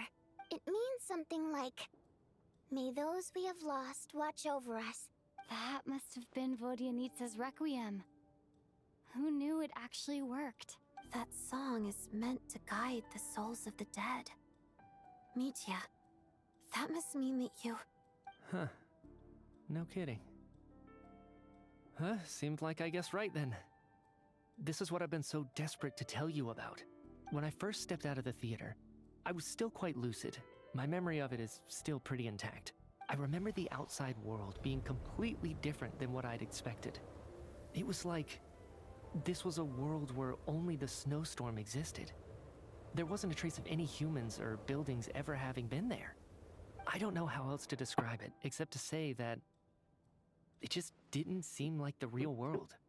And as for the Requiem, if I was guided here by Vodyanitsa's song, it can only mean that I must already be dead.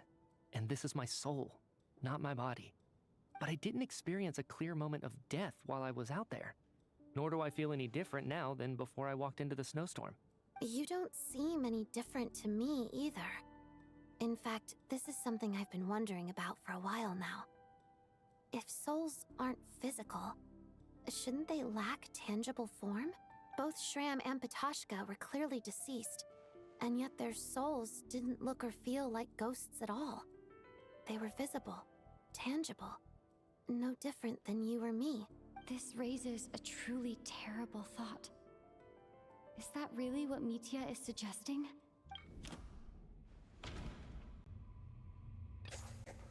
Mitya's soul was summoned back by the Requiem, of course. Then maybe we've all been dead from...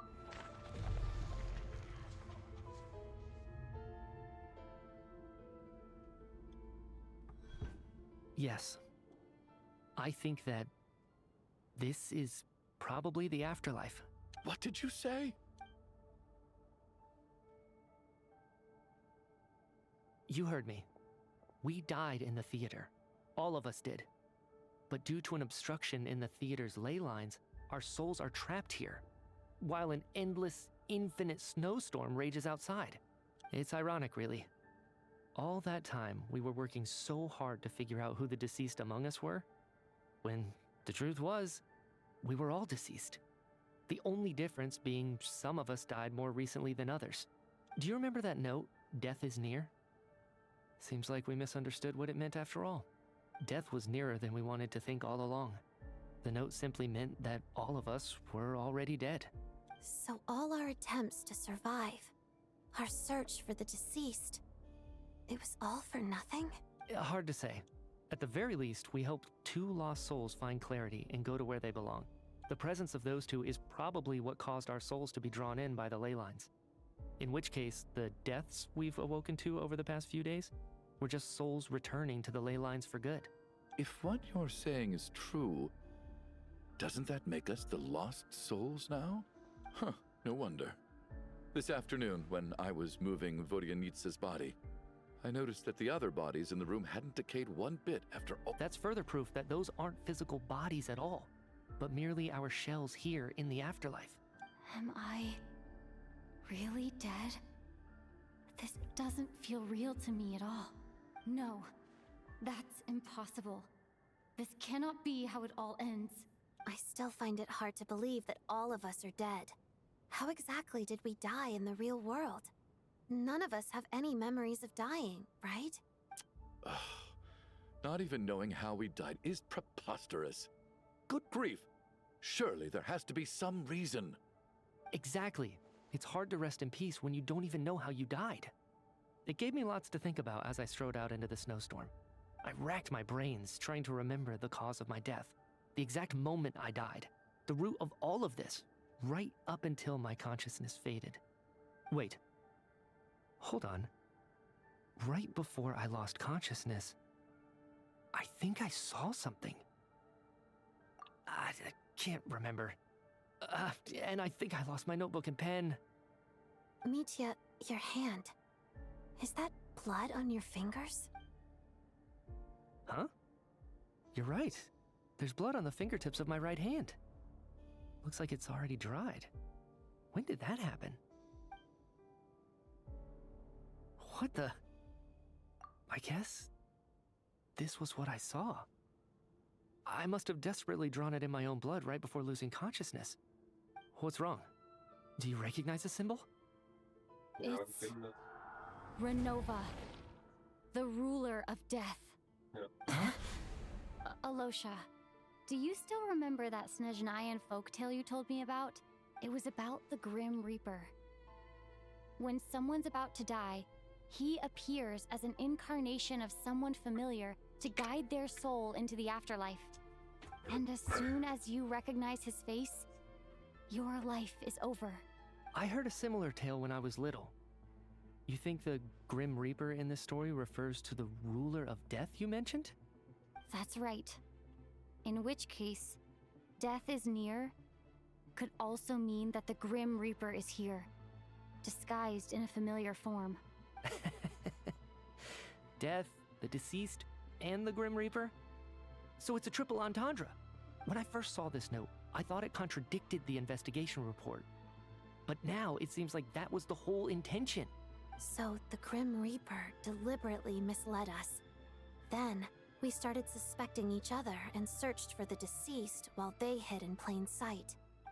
By that logic, the one person most likely to be the Grim Reaper incarnate is...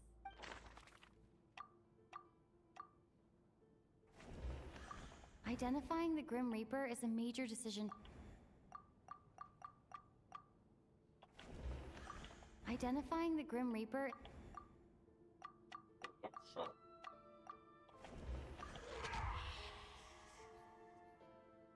No doubt about it. It's Alosha. Looking back at how everyone has acted over the past few days, Alosha is most likely the Grim Reaper lurking among us.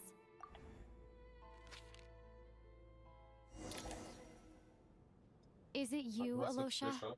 You were the first to discover the investigation report, and you had plenty of time to slip the note inside to mislead— So?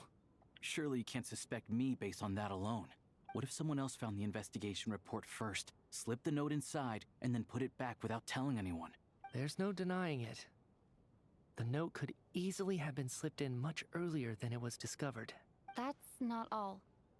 I've also noticed that, although on the surface, Valeri, Mitya, and sometimes I were the ones taking charge of the situation, looking back now, even though you didn't say much, you were always subtly guiding everyone from the sidelines. What do you mean? You were the one who emphasized how dangerous it was outside and insisted we all stay here. It was also you who suggested that we all sleep in the same place. And earlier today, you tried to convince Ptashka to stay. I don't understand why, but it was out of character. So, You didn't understand my intentions, and now you're assuming the worst. Seems pretty unreasonable if you ask me. He still won't admit it? Fine. Let's see how he responds to the most damning evidence of all. The biggest question I have right now is, if the Grim Reaper is impersonating Alosha, then where's the real Alosha? When did they switch?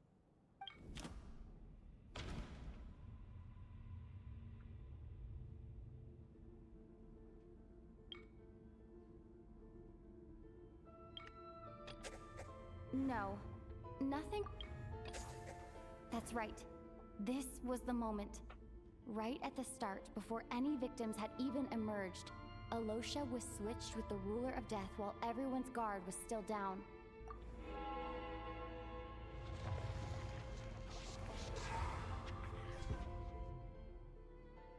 When all this began, right after the performance ended and the snowstorm began to pick up, no one suspected anything unusual. We just assumed we were snowed in. It wasn't until we discovered the bodies the morning after that we realized something out of the ordinary was going on.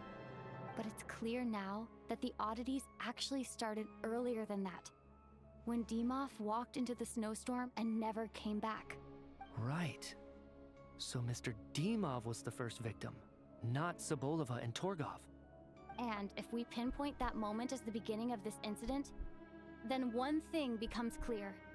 Alosha, you are the only person who walked into the snowstorm and came back without the help of Vojanitsa's Requiem.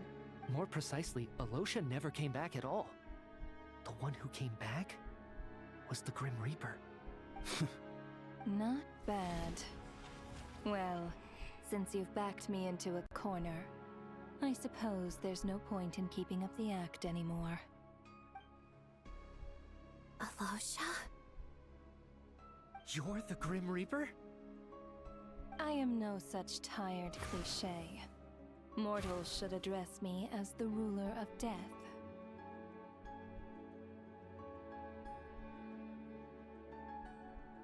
Before being wiped out for good, you identified the two deceased, and even sensed my presence.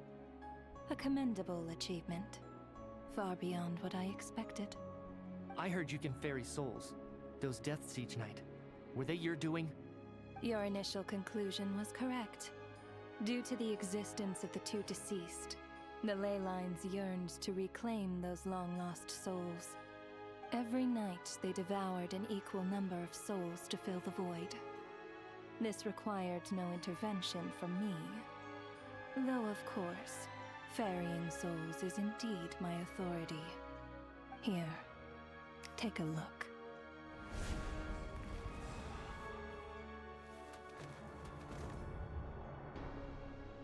What are you doing? That takes care of today's two. Don't get so worked up. You are already dead, and your souls must return to the ley lines. I know we're already dead. You murdered us, didn't you? Murdered? No. Murder is when mortals usurp my authority. Death is my jurisdiction. If I require someone to die, I need not resort to such laborious methods as murder. You simply met the criteria to trigger my curse of death. I know about the curse of immortality. So there's another death-related curse too? You cursed us? When?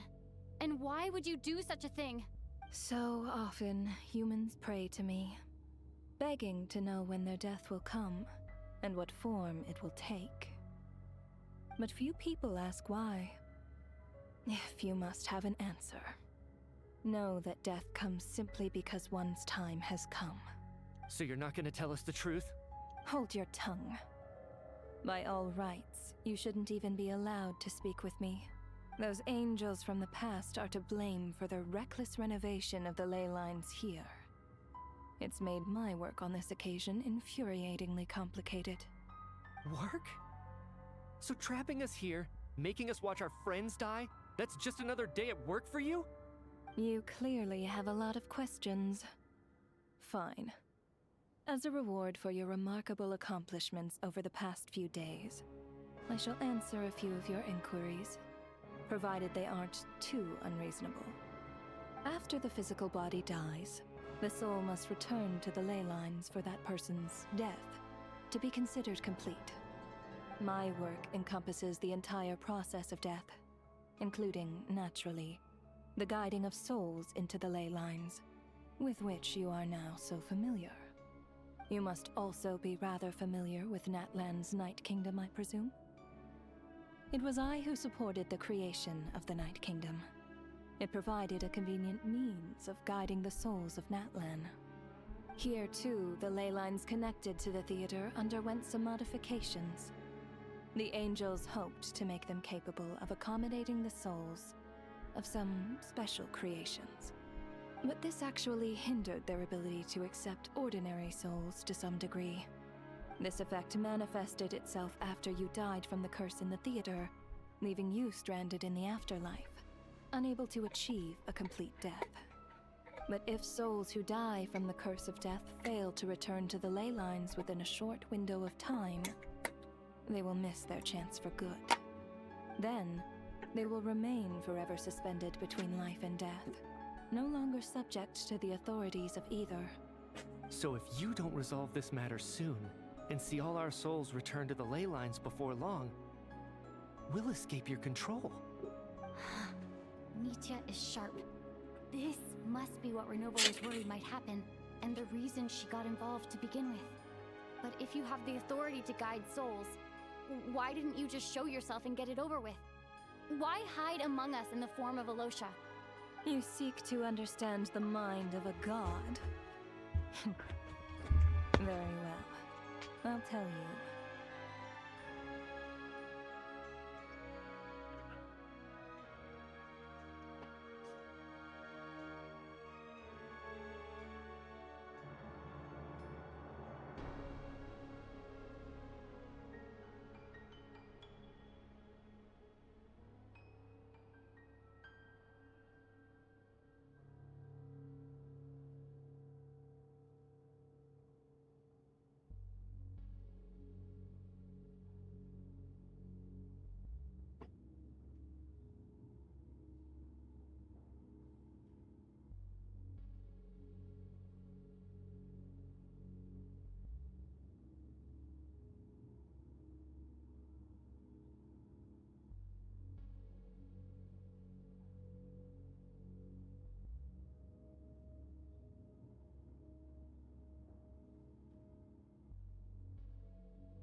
This is a theater, and I decided I wanted to watch a show about death.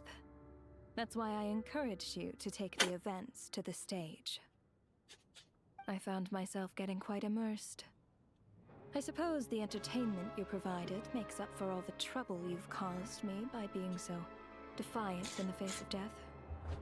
There. Are you happy with my answer? Can't say I am. Really?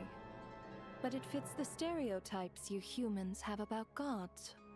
Just moments ago, you were complaining about how infuriatingly complicated your work here has been. Work is work, I get it. There are times when it's a huge pain, but you just have to get it done, right? That's a rather unique perspective for a human. You are in fact correct. There is a pain point in this case. Due to the obstruction in the theater's ley lines, there is a hard limit on the number of souls they can receive each day, making it impossible for me to ferry all your souls at once. Revealing my identity too soon would inevitably have led to futile resistance, and there was a risk that any souls who chose to run would disappear. Then there was the issue of the two lost souls you called the deceased, The way you resolved that quandary was all part of my design. That's what I don't understand. If all of us were souls of the dead, what made their presence among us special? For centuries, they have refused to return to the ley lines, exploiting the issues created by the angel civilization to resist being drawn in. Centuries of obsession accumulated during this process. You may think of this obsession as the resentment of the dead, and in this quantity, it was a bomb that could have detonated at any moment. It reached the point where I could not afford to leave it unchecked. But the only way to fix it was to help them acknowledge their own deaths, make peace with their regrets, and willingly walk into the snowstorm. Only then, with my guidance, could they finally return to the ley lines. Otherwise, you would not like to know what the consequences would have been. I vaguely remember seeing Patoshka, but in the most terrifying form. Was that in a dream? Is that what would have become of her if she hadn't returned to the ley lines? I see your dreams brought you many revelations. So you see, death in fact grants wisdom to mortals. Souls connect to all things in the world and see the chain of cause and effect between them. It's nothing unusual. Anyway, giving psychological counseling to lost souls is not my strong suit. That is more of an angel's role. It was something I could not resolve directly using my authority, so I decided it was easier to leave the bomb defusal to you. Meanwhile, of course, their presence caused the souls of other members of your party to return to the ley lines each night. From where I stand, that was killing two birds with one stone. As both issues slowly resolved one another without me having to lift a finger, all I had to do was stay close by and keep the situation under control. Then use my authority to wrap things up at the end. And, of course, while I was at it, I thoroughly enjoyed watching this drama, dealing with death from a mortal perspective, play out on the stage. Sounds like you had it all figured out, Grim Reaper. I just did the math. You said there's a hard limit to the number of souls the ley lines here can receive each day. It's 2, isn't it? That much is obvious, even to a fool. It's time to review this whole affair. If the ley lines can only take in 2 people per day, I need to go over the deaths from these past few days again.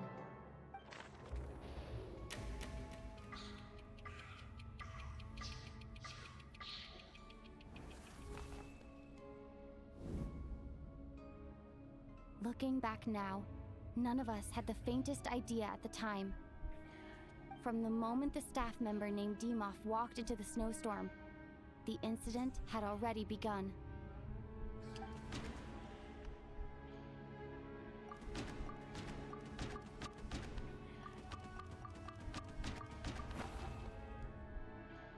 No.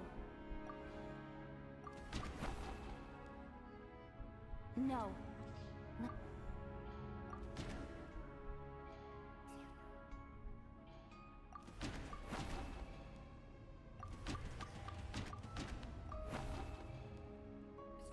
No.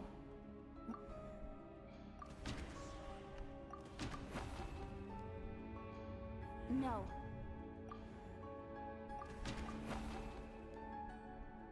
No. Oh, come on. No. Let...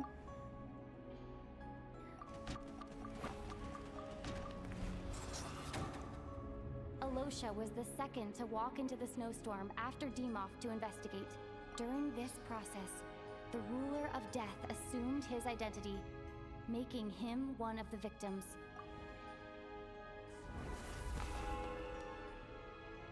During our first night in the theater, everyone was caught up in the novelty of it all. No one could have expected there would be victims the very next morning. Despite all the confusion, and with the help of hindsight, we finally began to realize that something was amiss with the snowstorm.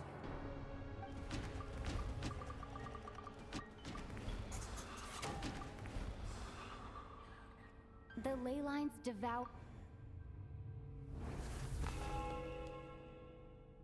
Odette and I spoke a lot that night. 3 people were on watch, but in the morning, we discovered that someone had fallen victim all the same.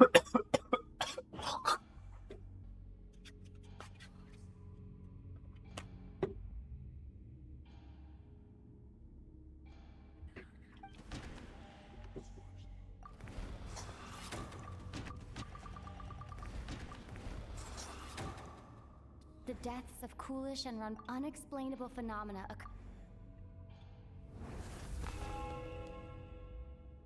Later, we discovered that there seemed to be an extra person among us, and subsequently discovered the existence of the deceased. Mr. Schramm realized...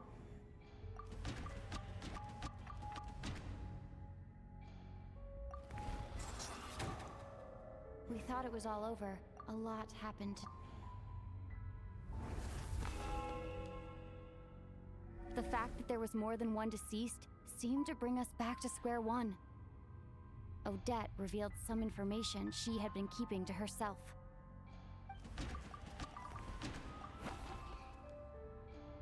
Although Mitya did indeed walk the void in the ley lines has...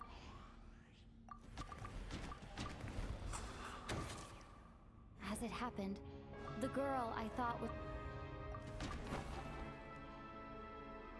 No.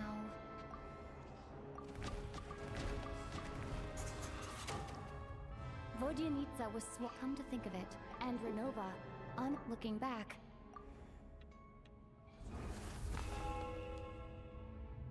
No one could have expected anyone who walked into the snowstorm to return. But just after nightfall, Mitya returned, bringing crucial information with him. Various truths began to surface, including that all of us were already dead, and that the ruler of death was here among us. Then, after revealing her true form, Renova callously claimed 2 souls.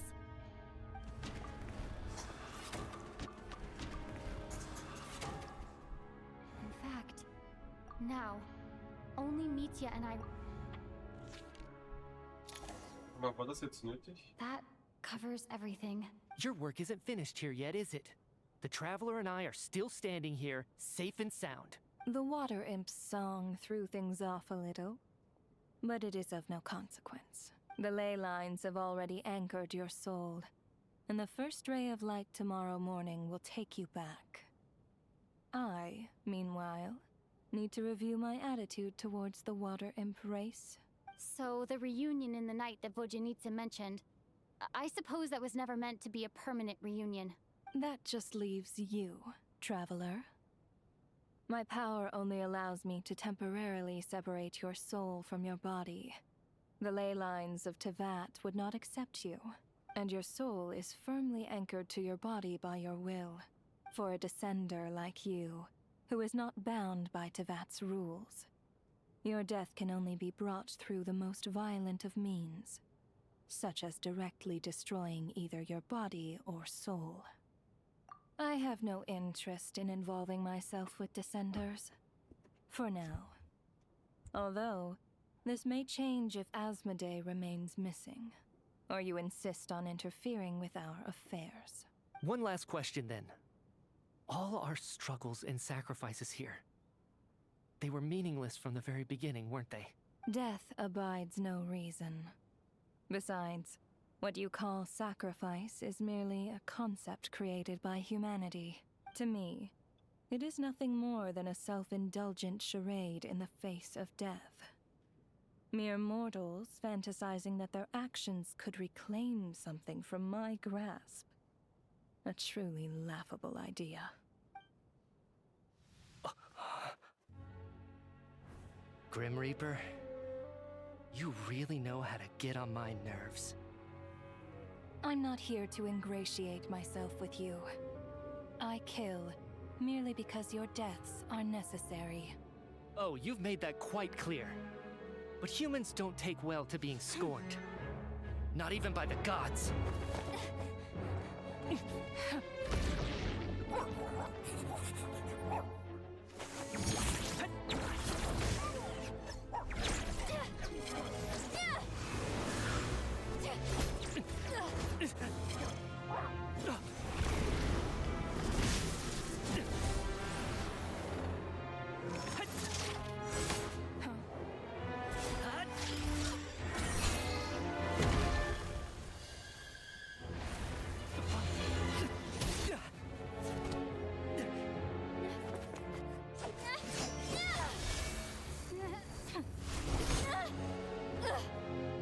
This is futile. You must know that you are powerless against me in my own domain. I suggest that you save your strength. For what? Maybe we can't change anything. But if nothing else, we can at least teach you to have some respect for the dead. Audacious.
How are you? What happened to me? How much do you remember? What do you mean? Is the performance over? I can't seem to recall what happened.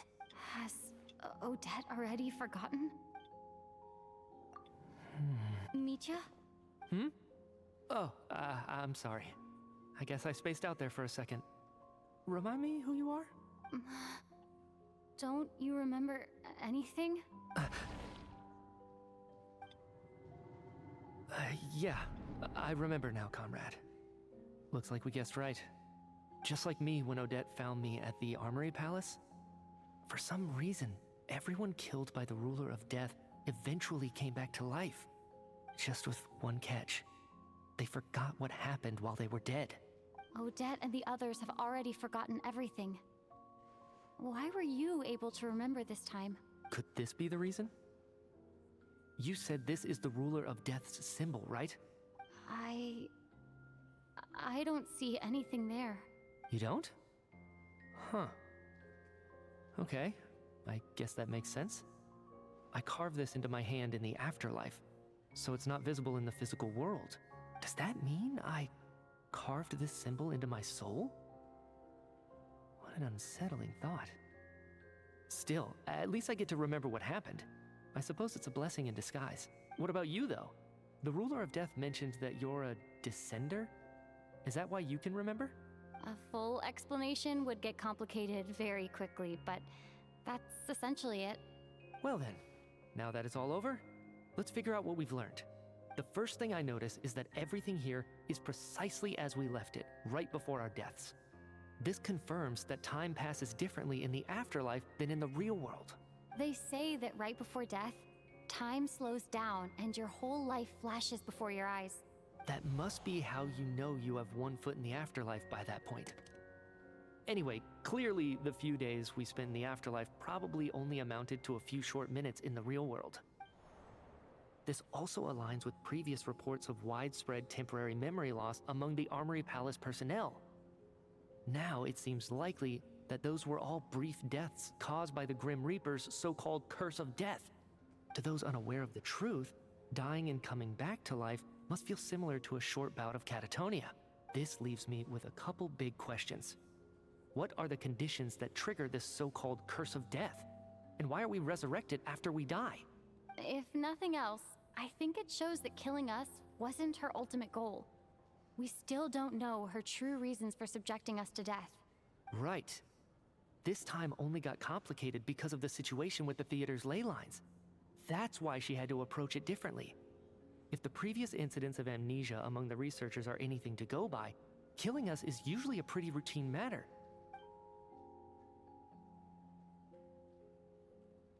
Come to think of it, wasn't I about to note something down before I died? I can't remember what it was, but I think it was something related to my research project. Sorry, Traveler. I'll catch up with you again later. Right now, I have to make a trip back to the Armory Palace.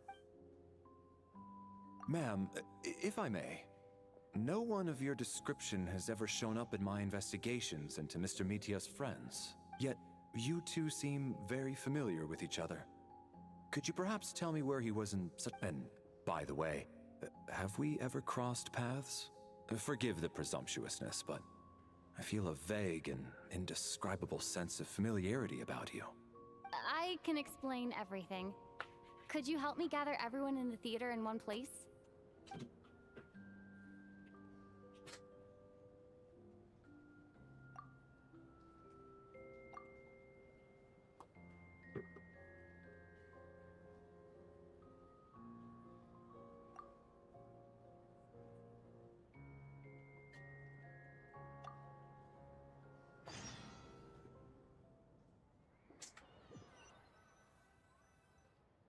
So, Chuganov really is going to shut down the factory.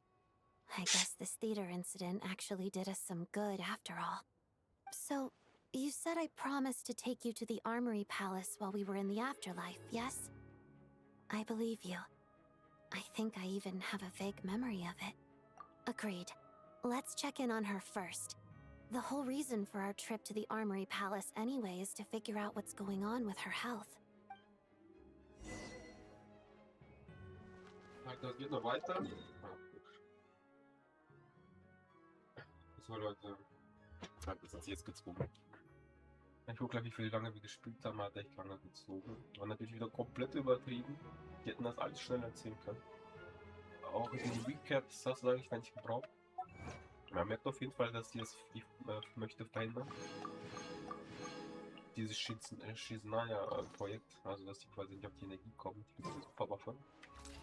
Weil wenn man die Trailer ja geguckt hat, will er diese... der Typ, den wir am Anfang der Story gesehen haben, der auch war, er möchte quasi die töten. Also die drei Gottheiten. Für die Zeit, für den Tod. Was waren die anderen nochmal? Zeit, Tod und die andere da, die möchte er so ein bisschen töten. Als Rache. Deswegen denke ich mal, braucht der halt diese Superwaffe und die versucht jetzt wahrscheinlich zu verhindern, dass er mit der Superwaffe kommt. Die Zwischensequenz war echt gut gemacht, muss man den lassen, aber echt, die hätten, wie gesagt, das alles ein bisschen schneller ziehen können. Die Story geht jetzt halt weiter, das mache ich mal. Ich denke mal, es ist jetzt nicht mehr viel, weil wir haben halt schon viel gespielt. Aber das mache ich dann morgen.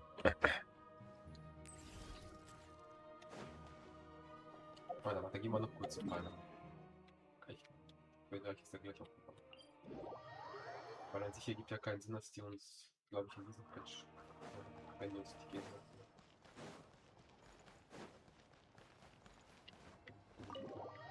Forschungsgebiet. Ich gehe davon aus. Wobei wir keinen Bus gehabt. I'm finally back. Even though a long time has passed from my perspective, as far as Paimon's concerned, I probably just went out to watch a very short show. I should keep my emotions in check when I see Paimon again. Wait. The atmosphere here feels off. Shh. Stay quiet. Have we still not been able to notify Child yet? We need new orders. What if that person comes back again? I'm so sorry. Under the circumstances, there was really nothing we could do. Tell me, what happened to Paimon? It was the Jester. He came here in person and escorted Miss Paimon away. He's the director of the Fatui. His authority supersedes all others and cannot be questioned. There was nothing we could do. How long ago did he leave? And what was Paimon's status? It was about an hour ago. Miss Paimon was fast asleep at the time. The jester simply walked off with her as if it was only natural. I assure you, he absolutely did not use any force. Do you know where they went? The Armory Palace, most likely. Lord Piero, the jester, has been overseeing the experiments there lately, keeping a close eye on their progress. I'm surprised he came in person. Whatever his reason for taking Paimon, he'll most likely return to the Armory Palace first, which is exactly where we were headed anyway. Then lead the way, Odette. Okay, let's go. Ach, Scheiße, braucht mich ein. Abgewerten speichern sollen. It's just up ahead. Quick, let's get inside. No, I'll go alone. You know I'm planning to force my way in. You're with the Fatui, so you should stay outside. I was hardly planning on taking you through the official channels anyway. I'm here to force my way in. I may be a Fatus, but I'm also Lelik, enemy of Project Stuja. Paimon's safety is paramount right now. With me around, you'll have an extra pair of hands. There might be devices inside that are easier for an insider to deal with. If you say so. Let's go. There's no time to hesitate. Okay, die baut mich immer noch weiter. Okay, wir machen das ja morgen. Ich glaube, das dauert jetzt viel zu lange. Wie gesagt, das machen wir morgen.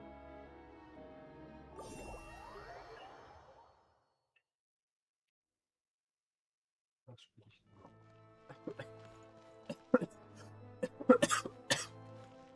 Ja, dann danke fürs Zugucken. Einen schönen Tag noch allen. Bye bye. Twitch Xmas.